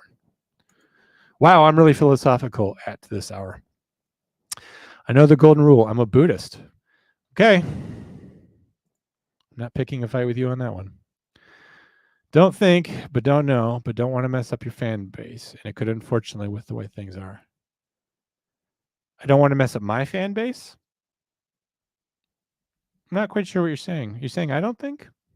I'm trying to think. I feel like I'm doing my best to think. For being live on the internet, I think I'm at the top of my game. I don't think you mean me. You're too nice of a person. I don't think you mean me. I'm just being sensitive. I'm cleaning my neighbor's 20,000 square foot yard after they booted squatters. Yeah, I mentioned this a couple weeks ago, but at one point there was this huge protest about the Keystone pipeline because water is life. And even though pipelines are a lot safer than trucks driving around with oil in them because they tend to roll over and explode or whatever, water is life. Nature is life. That old commercial Drew's thinking about where the guy, the Native American guy, cries. After all that attention was over and Keystone got shut down, all those fuckers left a huge fucking mess behind. Those were squatters too. Those were not legitimate political activists. They were people who like attention.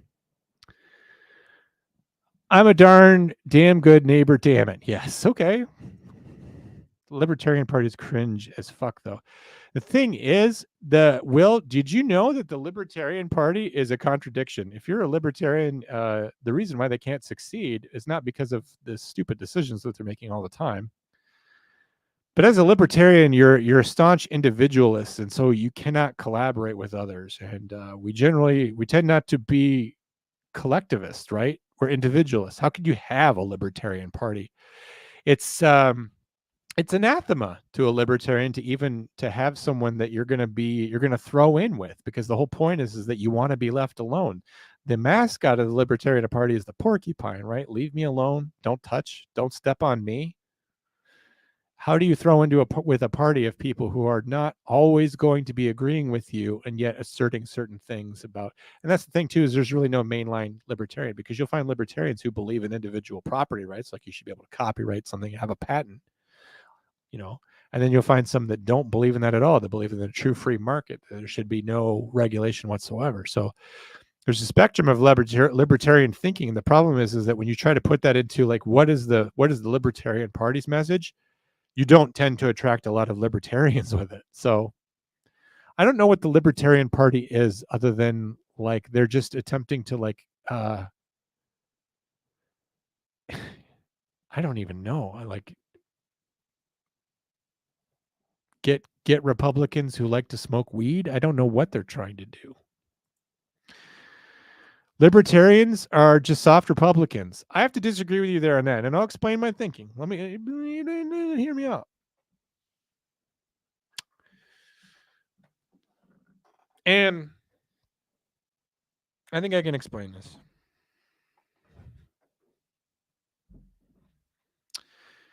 So I just talked about government being big or small earlier. So, and bear with me, but if you're a liberal, a progressive, a Democrat, you fall under that left side. You like big government. You like big government spending. You like a lot of social welfare programs. You like a large federal government, a lot of federal control. I think if you take that to its ultimate expression, the most of what it is, take it until you can't make it any more of what it is. You distill progressivism and liberalism down to what it is. And it's not tainted by any measure of conservatism at all. It's maximum liberalism all the way. What you have is fascism. It's a complete state that's so huge that it dominates everything. There's no private enterprise whatsoever. You have total socialism, is that expression. It's not communism. The two are, socialism and communism are not the same thing. A communist state is a classless society in which you have no rich or poor. That's what communism is. It's actually all about class. The Soviets were trying to eliminate a society with classes in it. They didn't want poor class and middle class and upper class. They wanted everyone to be the same. So communism is about sameness. Socialism is about having the government own all the means of production. So instead of going to the bakery to buy a loaf of bread, you go to the Department of Baked Goods, just like the DMV. If you want to buy a bicycle, you go to the Department of, non-motored vehicles. Everything that you would do is a function of the state. You're employed by the state, whether you make water bottles or you're a physician, you work for the state, and everything's state owned. That's the ultimate expression of liberalism. It's progressivism, maximum state. So Republicans, let's go back towards the center, and they want something smaller than that. No new taxes, kind of our idea. Reaganism, fewer regulations, smaller government. Calvin Coolidge was the last president to reduce the size of the federal government, reduce federal spending, right? He was a conservative. He made it smaller. When you talk to Republicans, this was embarrassing. This is something that happened to, I think his name was, I want to say Rick Perry. I don't remember. It was some former governor of Texas who was running for Republican president. Didn't do well. But they asked him, so name 3 executive departments you would get rid of. And he couldn't even name 3, which is part of the reason he didn't do well. But it's like, I would eliminate Department of Education, Department of Energy, Department of Commerce, whatever. He couldn't name 3 departments he would get rid of. Why were they asking him that question? Because if you're a true conservative, it's all about laying off government employees. You want people to not work for the government, right? Because we have to pay those people from taxes. And you want people to go out and get jobs in the free market and generate revenue for the government, for a smaller government to operate more efficiently. Small government, big private sector. So let's take that all the way to its ultimate extreme. More and more conservative.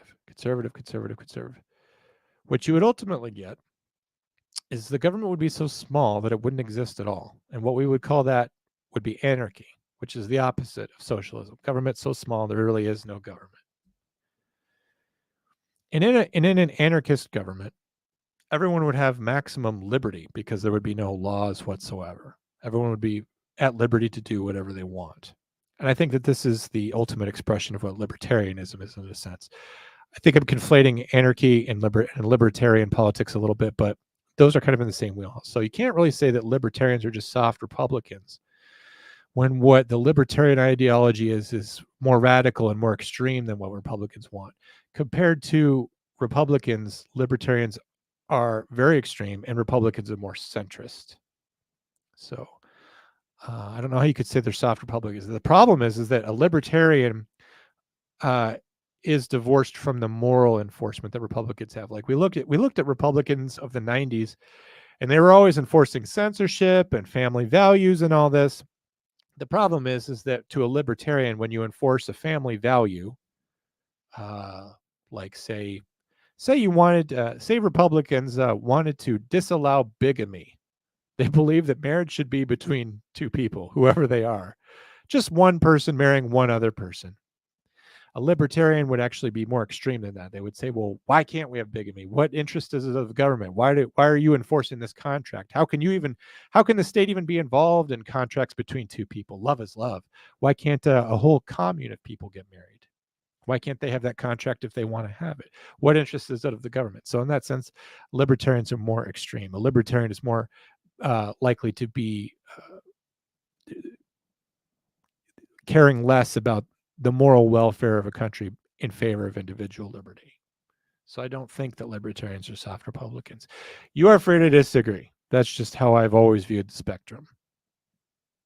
So if you don't like that, then that is okay. I'm not here to convince you of anything. Next thing. Indiana is a small town, now Tijuana, Indiana. Is that where you live, Salt Spreader? Mike Dutch, you're welcome. Did you like your mug because you didn't post anything about it? That's the whole point of me sending you the mug. Is you're supposed to post a picture of you, and you've got your mug here. You're like, thanks, Drew. Thanks, John. I love me the Comm Center. And then all your friends see it, and you're like, what's this, Mike Dutcher? What's this podcast? You got that drink. You did post something to Facebook about it. You got that mug, and then you like put it in the cupboard, never to be seen again. I'm like, well, that was a whole stunt, I can find a way to complain about anything. This is just political, lawfare, and election interference. I agree. It's all just gamesmanship. He was killed? Who was killed? Who did I mention was killed? Okay. Sorry, I went on too long about libertarianism. He talked about it a little earlier. Yeah, I'm sorry. Osmo Harris says, just in general, do you feel safe from China, from gang thugs in your area? Probably not. Las Mujeres, no tienen pollos. There's not an Asian person within 300 miles of me, I don't think. I don't know if you mean our country, if we feel safe from Chinese people. I think we're wary of China. I think if you're smart, you realize that China's the real threat. That Russia's not the real threat right now. I'm not saying Russia's like lightweight or something, but I don't think Russia has any interest in duking it out with us. And not only that, but we always look at who is a threat to the country in terms of military might. And certainly China has some of that going on. The fact that they have an outline of the USS Gerald Ford, they're constantly like practicing bombing that should concern us. But China is smarter than us because since the 90s, they have been fighting us and winning economically. If you look at the trade gap between us and China, since basically Bill Clinton sold us out, China has been radically outpacing us. If you look at what China was as a country in the 90s and the 80s, they've exploded in terms of their economic development. And it was all because of the forfeitures and weaknesses of the United States. There's no reason for China necessarily to face us on the battlefield. I think they'll only have something to lose. I think they're fighting a smarter conflict. I think they're fighting cyber attacks. I think that we've seen that in this country a lot of cyber attacks that are probably based out of China, but also they're just beating us economically. I think that they saw the way that we beat the Soviet Union economically. They saw that we outspent them and that we outperformed them economically to the point where, Russia couldn't even maintain a navy. Their own submarines were sinking in 2000 and all this. I think that's the ultimate goal of China is to beat us economically through the power of their bizarre brand of communism, which isn't really communistic at all. I think that's how they'll defeat us. They'll defeat us morally, socially, and economically, not necessarily with a bomb. So do I feel safe? I guess if being alive is what I'm interested in. If I care about this country going on for another 200 years, then, not so much. Mike Dutcher, I'm late to the show. That's okay. I forgive you. RIP to that officer. Yes, I'm very behind on the chats. No, U.S. will last forever. I hope so. Marine's blood, that is my hope. And as a Marine, I'm not here to, if you are indeed a Marine, I assume you are, stars and stripes forever, man. If I don't mean to have an attitude where I'm resigned or giving up. I'm just telling you that like we're fighting a war that most people don't know about or understand. It's a war that's not going to be fought by Marines.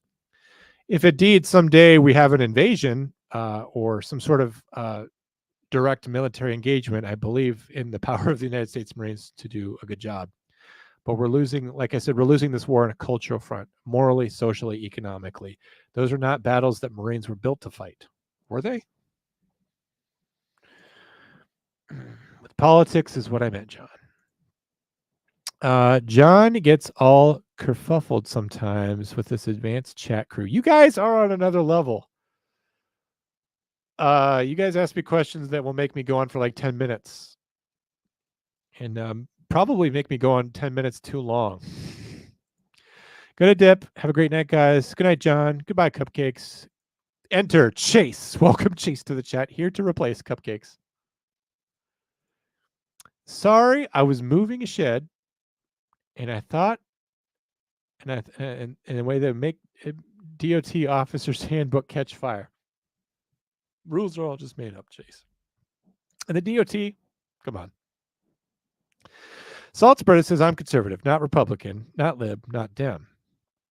I think most are either conservative or progressive these days, and their parties are just a side to pick. I was born in 81, and that America's gone. Man, you were right. Do you remember the 80s? I'm a little younger than you, man, but I remember being alive in the 80s. And a lot of people will tell you that this country was worse in the 80s. That we had, well, those same people will always tell you that we've always been a bigoted, racist, hateful country, and our founding was wrongful and all this. I will tell you, without having been an adult in the 80s, us as a people, we were a better people in the 80s. I think so.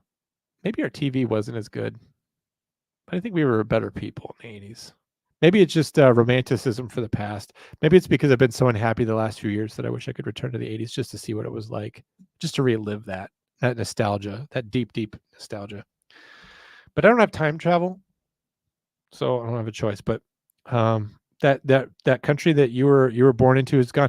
I think that happens to every generation, though, Salt Spreader. I think that the country that you're born in, eventually your friends die and fall away, and you become an alien, and you're from another planet. Like think about the world you were born in 1981. Any aspect of it, it's not the same today, right? You may as well be from another planet in terms of what your values are, what your culture is, the things that you care about. Yes, there's commonalities, there are things that have endured, there's legacies, there's traditions. But live another 40 years. Where are you going to be in the year 2060? Are you going to recognize this place? People that were born in 1900, imagine their lives. There's still Civil War vets walking around, in 1900. They're seeing the dawn of the Gilded Age, the Industrial Revolution, and then they live to be 80 years old, and then they see like electronica and 3D glasses at movies and all this, and going to the moon. So much happened to them in their lives in those 80 years between 1900, living through 2 world wars to get to 1980, to be 80 years old. And their lives changed profoundly. Well, we're on an even faster pace now. That was a breakneck pace. Do you realize how fast it was between the time we invented the airplane and we were firing intercontinental ballistic missiles and landing on the moon and having a space shuttle and a space station? It all happened within 100 years. And within our lifespan, by the time you and I are 80 years old, 85 years old, will we even recognize the world? That's kind of scary. Heavy. He posted the mug. I know I mentioned that. I want to see more posting. I want to see more direct advertisement of the mug. I want to see him drinking out of it. I want to see him enjoying it. I should be encountering the mug more. I don't know what to say. John wants yes. Why would you give someone a mug with your face on it? Marine's blood. Why did I do that? Is it because you think I like my face? Do you think Mike likes my face? Is it about my face? No, it's about advertising. Yes. I thought I did go with the mug. You did, Mike. I can never be sated. Because you define marriage as one man and one woman, the damn government has to grow too big to ever stop now. The country's ruined. Next 30 years, it's going to go down, Trump or not. That's a good perspective. I hate to see that it's kind of a downer, but it's true. One man will not save this country. It is not up to Trump to save this country. Trump can't, right? Even if Trump gets elected, there's a whole Congress and there's a whole Supreme Court. Do you guys remember when Trump got elected? Do you remember every single thing that went wrong? And I don't mean with Donald Trump. I mean like all the stuff he got, hauled in and having to talk about the Steele dossier and collusion with Russia and all this. He gets bringing to office again. There's going to be even more scandals. The scandals are imminent if he gets to office. Wait to find out what the scandals are. He doesn't have to do anything. There'll be scandals from a long time ago. If he becomes president, it's going to be just like he is right now. Right now, he's the leader of the conservative movement. As a president, he'll be the leader of the conservative movement, and he will be in court all the time because they will find a reason to do so. And how much can you do from there? More than Biden can do eating ice cream cone on the beach, yes. But let's not kid ourselves. He'll be able to do some things through executive agency, through executive orders. But really, that's not how a country should be run. Every 4 years, we should not have a new president coming in, signing executive orders that get rid of the old ones, a whole new set of policy, a whole new set of regulations, a whole new way to live for the American people, going way back left, way back right every 4 years, us trying to plan for the future, trying to be contingent on who's going to be the chief executive in the next couple of years. The only people that can save this country are the people. We the people. How do you do that? You stop voting for the same people in Congress. Every 2 years, they're up for re-election. Every 2 years, we send them back without limit. The other way to do it is an Article 5 convention. What is an Article 5 convention? Well, I've read the Constitution. As it turns out, in Article 5, you can have a convention of states. We get 35 states together and we say, we're going to amend the Constitution. You don't need Congress to do this. You do not need the House of Representatives. You do not need the Senate. You do not need the President of the United States. You take the state legislatures from 35 states and you have a constitutional convention saying we're putting term limits on Congress, we can pass a law as the convened legislatures of 35 states, and we will say, you will not serve more than 2 terms in Congress. Those days are over. Once you put on congressional term limits, once Congress is not a place where you go to get rich, once Congress is back being the house for the people, that's the only way that the interests of you and me will ever be important in this country again. So you want to know how to do it? You either have to take the direct route of not voting for these people that you send back to Congress. And in some places, they don't even run opposed. I know what that's like. Or the people of this country have to get their state legislatures to start having an Article 5 convention. It's never been done in the history of this country. There's never been an Article 5 convention. But is it a backdoor way to amend the Constitution? And it exists and it is legal. And we can do that if we want to do it. But we can't get our poop in a group as a people to say, we are getting screwed. And it's because, and you want to know why we can't get 35 state legislatures together? Politicians keep you divided. That's ultimately what they want. They don't want 35 states to get together and put a limit on them. They know that. They know the Article 5 convention exists, but they want you and me to hate each other and not agree on anything. The media does the same thing too. The whole thing is designed to keep you and me fighting so that we don't pay attention to them. Fear is the oldest tool of power. As long as you and I are afraid of each other, as long as you and I are afraid of losing out to each other, that your guy's going to get elected instead of mine, neither one of us will ever have a true representative in our government. And it's a flawed thing that's been going on for a very long time. I don't remember the last, I don't know when the country was last controlled by the actual people. Eisenhower warned us of it in his farewell address. He said the military-industrial complex was a threat to this country. He saw the deep state. We call it now the deep state. You could call it the administrative state. You could call it executive regulatory agencies that have a lot of power without any kind of election. He saw this coming. He saw that money was the only god of this country, and power, political power, being the only thing that politicians cared about. They didn't care about the constituents. Kennedy came in, and I think he tried to be a president. He once wrote a letter to the president of France saying, like, I actually don't know who's running the CIA. They're doing a whole lot of stuff, and no one's telling me about it. Kennedy probably didn't want to go to war in Vietnam. I think he realized that was a mistake. I think there were a lot of people who realized that there was a lot of money to be made by going to war again. Since Antietam, nothing has energized the industrial war machine faster than war. This country came out of the Civil War. The North was completely built up by the war machine and the spending and everything that went into defeating the South. The South was completely destroyed economically. The South was destroyed on 2 fronts, economically and in terms of their infrastructure and in terms of their working men. And I don't just mean slaves. I just mean the number of people killed. But since Antietam, since the biggest and bloodiest war we ever fought, it's the war machine that makes people rich. And you want to know why we're always going to war all the time, all these endless wars, is because the right people get rich and they don't care that your kids die in it. Your kids are naive and they're patriots and they sign up. And Marines blood, this is not to take away from your service because this country does need service. We do need Marines. But don't be naive enough to think that there aren't people who don't push things in history to go their way because it works out for them. And they do it for themselves and they don't give a shit about themselves. Vladimir Putin's one of those, right? He's sick. He's dying of something. He doesn't care about plunging the world into war because he'll be dead soon. So he's all or nothing. He's in. He's like, you know what? I'm going to restore Russia to its former greatness. I'm going to make Russia great again. By any means necessary, because what do I care? I don't care what happens after I'm done. I just want to be remembered as the guy that made Russia big. I want to be remembered as the guy that took Ukraine back into Russia. That's him. And he's a perfect example of a despot and someone who doesn't care about anything bigger than himself. He doesn't really care about Russia. He cares about his image, I should say. And there's a lot of people in this country who are cut from the exact same cloth because to them it's all about power. It's all about image. It's about what they can get while they're alive. Anyway, beating us in education too. I don't even know what country you mean, but I agree. First rally airplane to the moon was 57-ish years. Yeah. One person's lifetime. He did a lot wrong. Yeah, the printing of money started under his administration. That's something that most people won't criticize him for.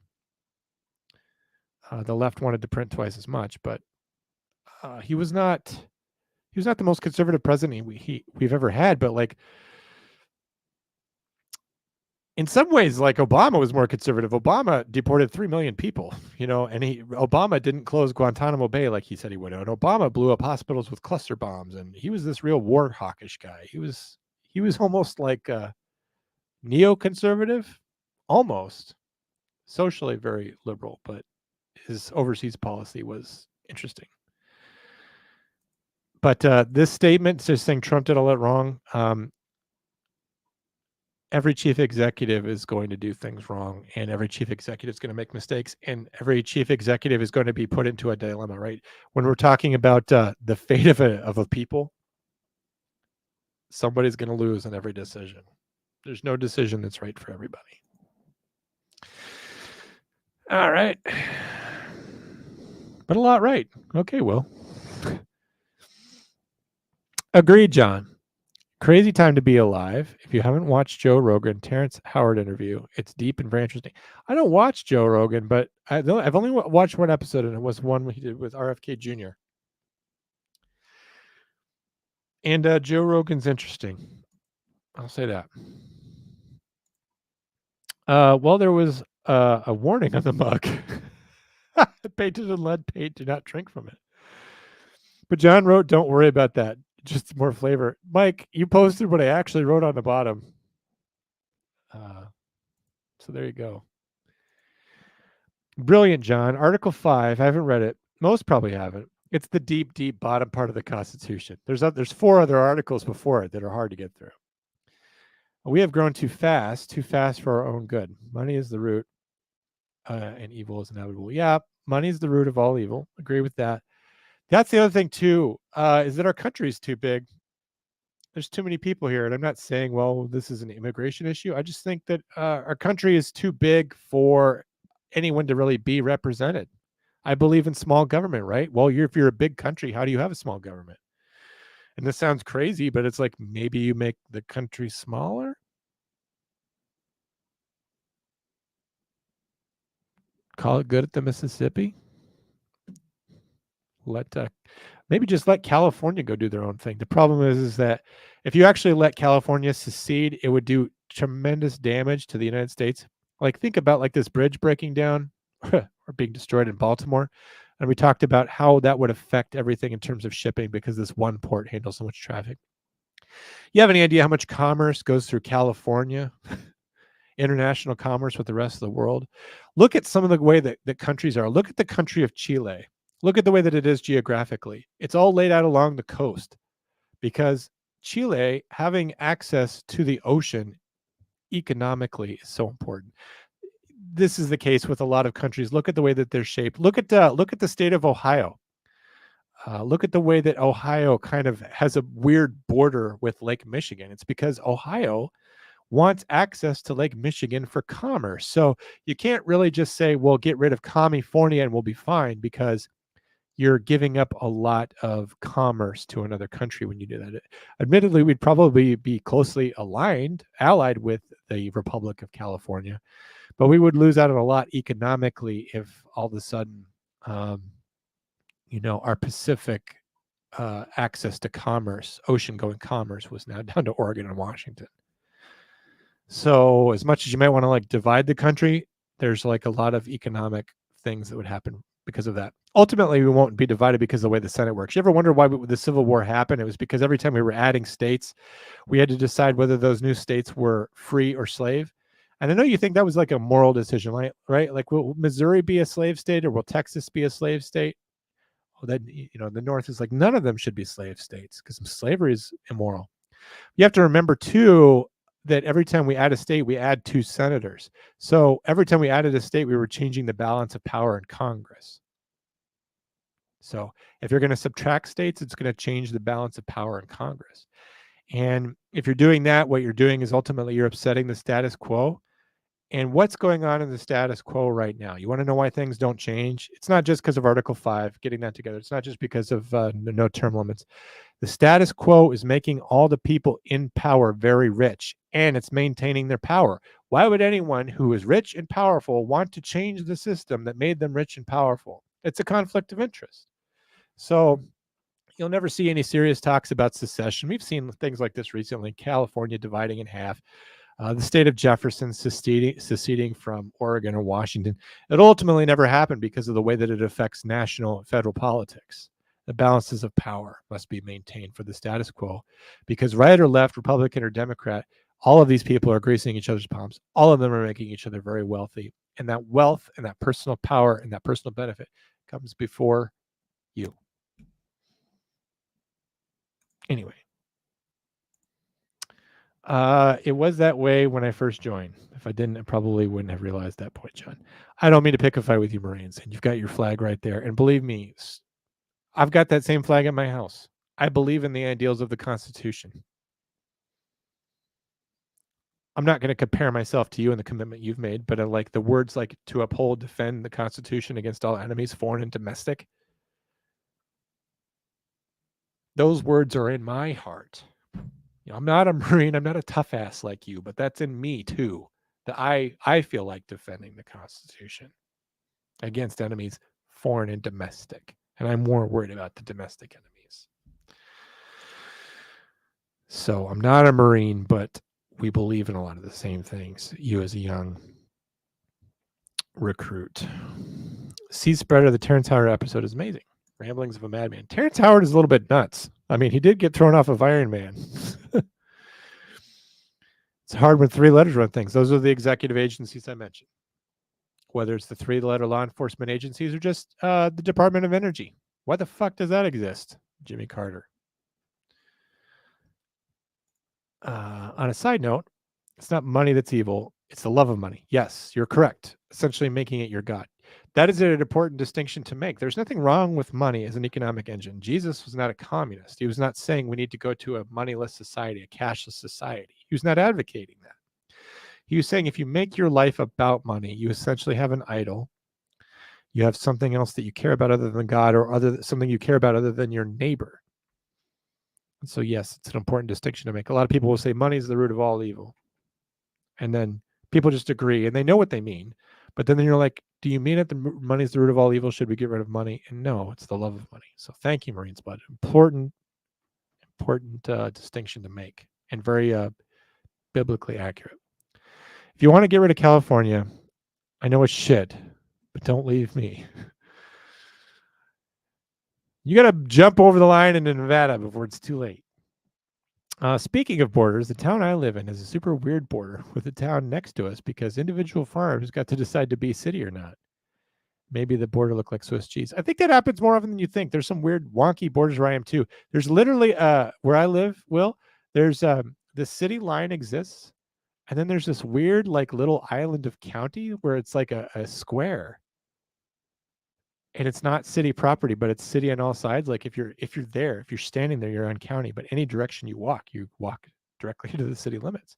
And it's because the city doesn't want that part for whatever reason. I think there's some piece of infrastructure there or something, some piece of property that, and I'm sure it's all about taxation or something, but so the city has a hold of it. Any thoughts on the 911 outage in Iowa today? I didn't hear much about it other than I know that it happened. Felony Melanie mentioned it. She said that it was a landline outage, which makes me think that it wasn't too big because most people don't use landlines. Landlines are very uncommon. They do still exist. I've talked about 911 outages a lot and how they're not. There's always another way to get in touch with 911. I discussed that a lot in the episode I did about that. The island of the city is same here too. So you know about it. I own my house and the pay isn't bad. Okay. Well, we're at 2 hours. We're back down to 11, which is still decent numbers. I am super sleepy, but I always like to treat you guys, especially you guys that hang on real long. I actually went to the effort to cultivate piece of video from my past. I made this in the year 2020, so this is the height of COVID. Dewey, our producer, used to maintain a blog, a video blog called Talking to Myself, I think it was called. He was making these episodes every week. Things I say to myself, talking to myself. As a joke, because I was making a lot of videos this time too. 2020, I became very creative because it was just, when I'm not at my best, I'm feeling creative. And so as a joke, I created an episode of his show, Talking to Myself, Things I Say to Myself. And I gave it to him. I didn't tell him I was making in advance. And then I gave it to him and I'm like, hey, if you have to be off a week, you can play this in your series on your YouTube page. It's me covering for you some week when you're off. So Dewey did these videos. They're just about his life in the year 2020. So, and some of it's very interesting, to see nobody walking around, few people with masks, everything, cars aren't driving, everyone's sheltering in place. Gas, cheap, below $2. Even that, the novelty of that's interesting.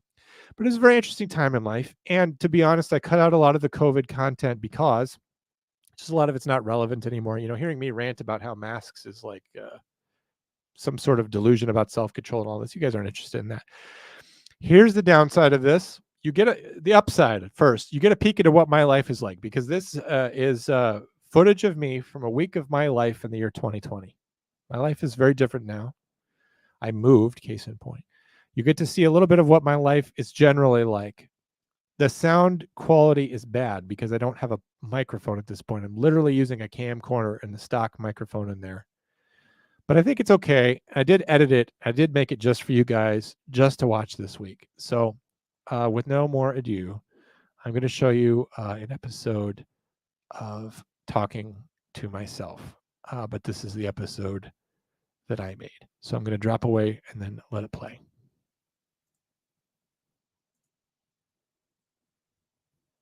Full disclosure, I am not Dewey Nordmans. He is asking me to cover for him so he can have a week off from vlogging. He wants to put content out there so that he doesn't lose any relevance. But there's some compromises. I'm not as good looking as Dewey. I'm not as young or as idealistic as him. I'm not as lighthearted as him. I'm quite a bit more sarcastic.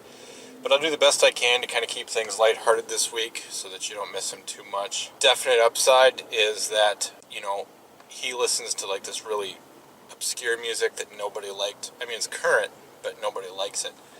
And I'll be putting in music this week from when music peaked, which of course was the year 1994. But to be honest, this isn't really my style.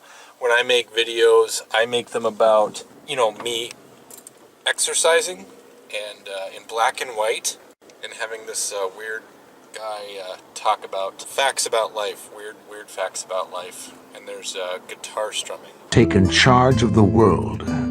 The freedom of birds is an insult to me. I'd have them all in zoos. So that's really more my style. But we'll swing by his house just to see if he's outside right now, and what, if anything, he's doing. So he can make a guest appearance on his week off. I see outside right now. So there's and Dewey. They don't have any idea what I'm doing right now. This is probably creepy to them. So I'm just gonna drive away now. They're depressing me. Just wanted to be absolutely clear. They in no way gave me permission to do that. It'll be weird too if this never comes out and it's just wonders. I'm gonna cook ribs today. I've never made ribs before, but one of the major advantages that I have over Dewey is that I'm actually really good at cooking. So this will be something more interesting than his failed tuna salad. But I'll let you know how it goes. I am going to use my charcoal grill. I think propane is for people with weak bloodlines.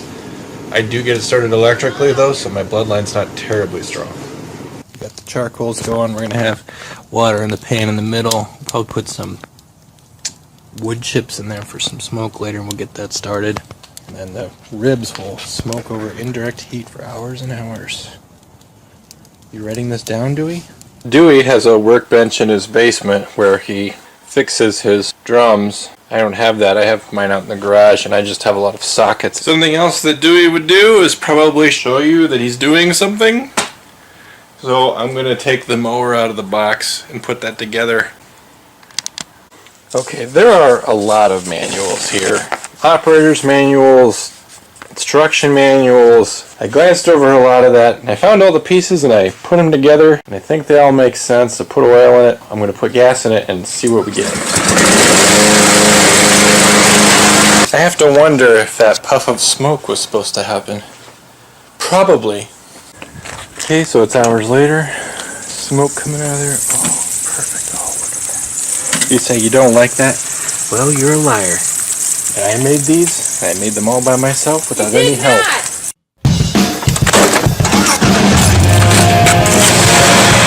Cowboys signed Andy Dalton yesterday. I was so excited about it, I couldn't sleep. In my subconscious, I had these weird dreams about how signing Andy Dalton to the Cowboys was going to solve COVID-19. Made no sense. Kept me up for 2.5 hours.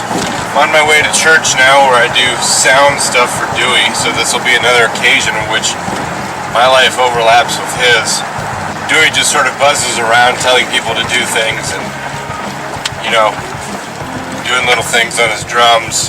Doing sound at church is probably the main thing that I'm overwhelmed by because I have no idea what I'm doing. I have just no idea what I'm doing at all. And I've told Dewey about this a couple times, but he has like 100 other things to worry about. So I'm not really one of those things. And Dewey, you know, he never puts this in his videos, but he is someone that just sort of works really hard for that church. You know, if it was in the church's best interest, he would probably bend over backwards and break his back for those people. It's not in their best interest, so that's why he doesn't do that. This Dewey's about to make another guest appearance.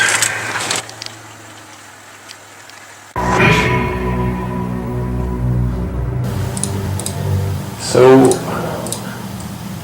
circling back to our conversation before, what do you hate most about Tony? What? So I just leave that one and I bring this one up. Well, how are you rearranging them, though? Notice how this has like only 2 actual drums on it? This is where Dewey does his various drummings. It's all a bit technical. This keyboard thing.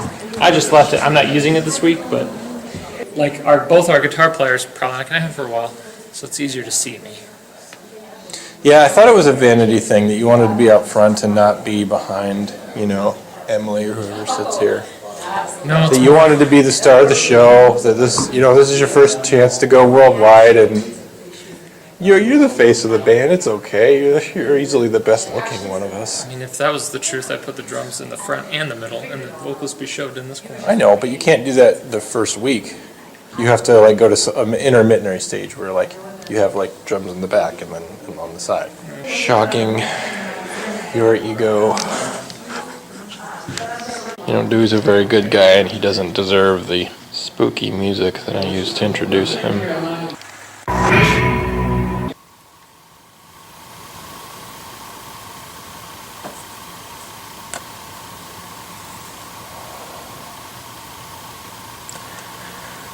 Sometimes, when I can't sleep,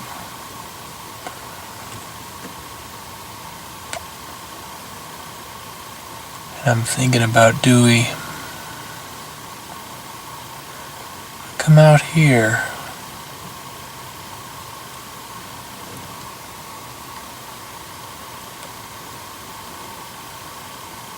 Just to keep him safe.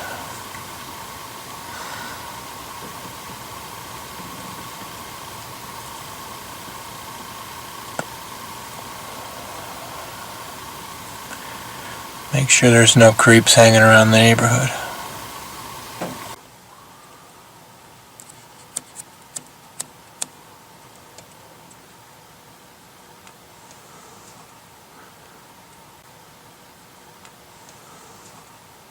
Off to work. Today's gonna be a good day. I can feel it. I just know it's gonna be a good day. Well, that was awful.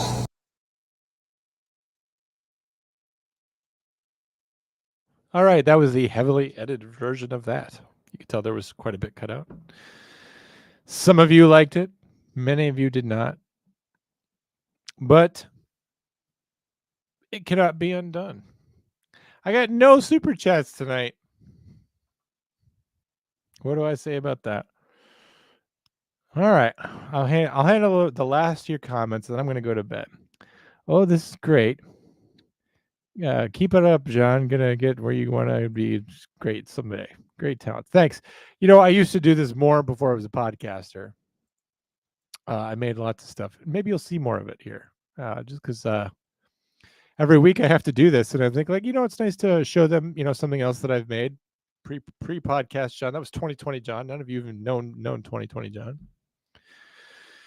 And so you get to see a little bit of what I'm like outside of work. You know what was interesting? This occurred to me the other day. I think about how I got here. You all know the story of how I got here. But something interesting came to my memory when I was a freshman in college, 19. I had a friend named Jeremiah, and he was a communications major. And our college actually ran a radio station because we were like a communications magnate. Like, if you wanted to be in communications, whether you were a media was basically our thing, that we attracted a lot of media people.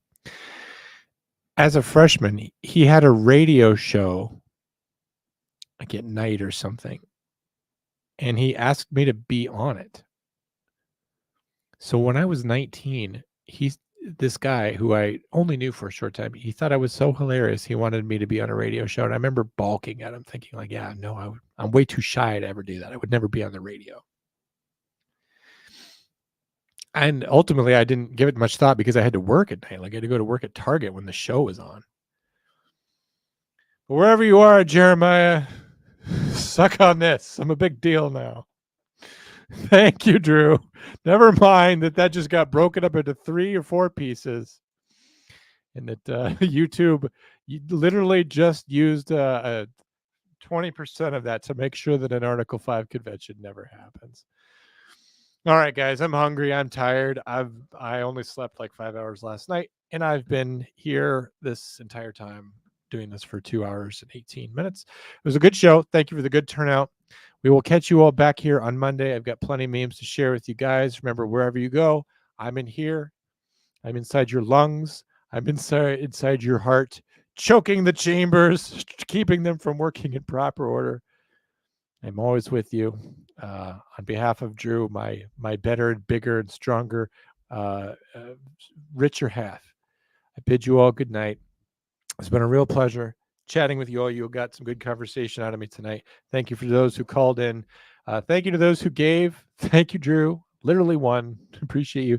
Chase, Marines Blood, Captain Micah, who just got here, Will Cray, who's had a whole bunch and called in, Ben, howdy, and good night. Stay blessed. We appreciate you, Catherine Smith.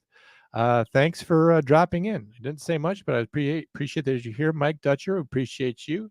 Cupcakes and cameos, Salt Spreader, if I didn't mention already. Las Mujeres no tienen pollos. Thank you for being a complete mystery to me. You confuse and entertain me. Who else? Who else was here in the beginning? Tanner was here. We appreciate Tanner. Will Cray, I already said him. Drew was here. Didn't say anything. Drew just watched. Drew just watched me have like a political meltdown. He's probably going to be, as soon as I'm done, he's going to erase this from the channel. Salamander was here. Falk around and find out was here. Faulkner Hater, my old friend, was here. Felony Melanie, of course, is here. Who could forget her? Marines Blood. I would not want to forget you. Glad we got to chat a little bit. Guns and Cafes stopped by. Thank you so much. Abby Ellsworth was here. Literally only Felony Melanie gave me a hug. And some of you accused my phone of ringing. Dewey was here. Kara was here. Kara, you are always appreciated. Thank you for all that you do to help out, whatever that means. All right, guys, take care. We will see you back here on Monday. Thanks for watching the show. I appreciate you. End the show.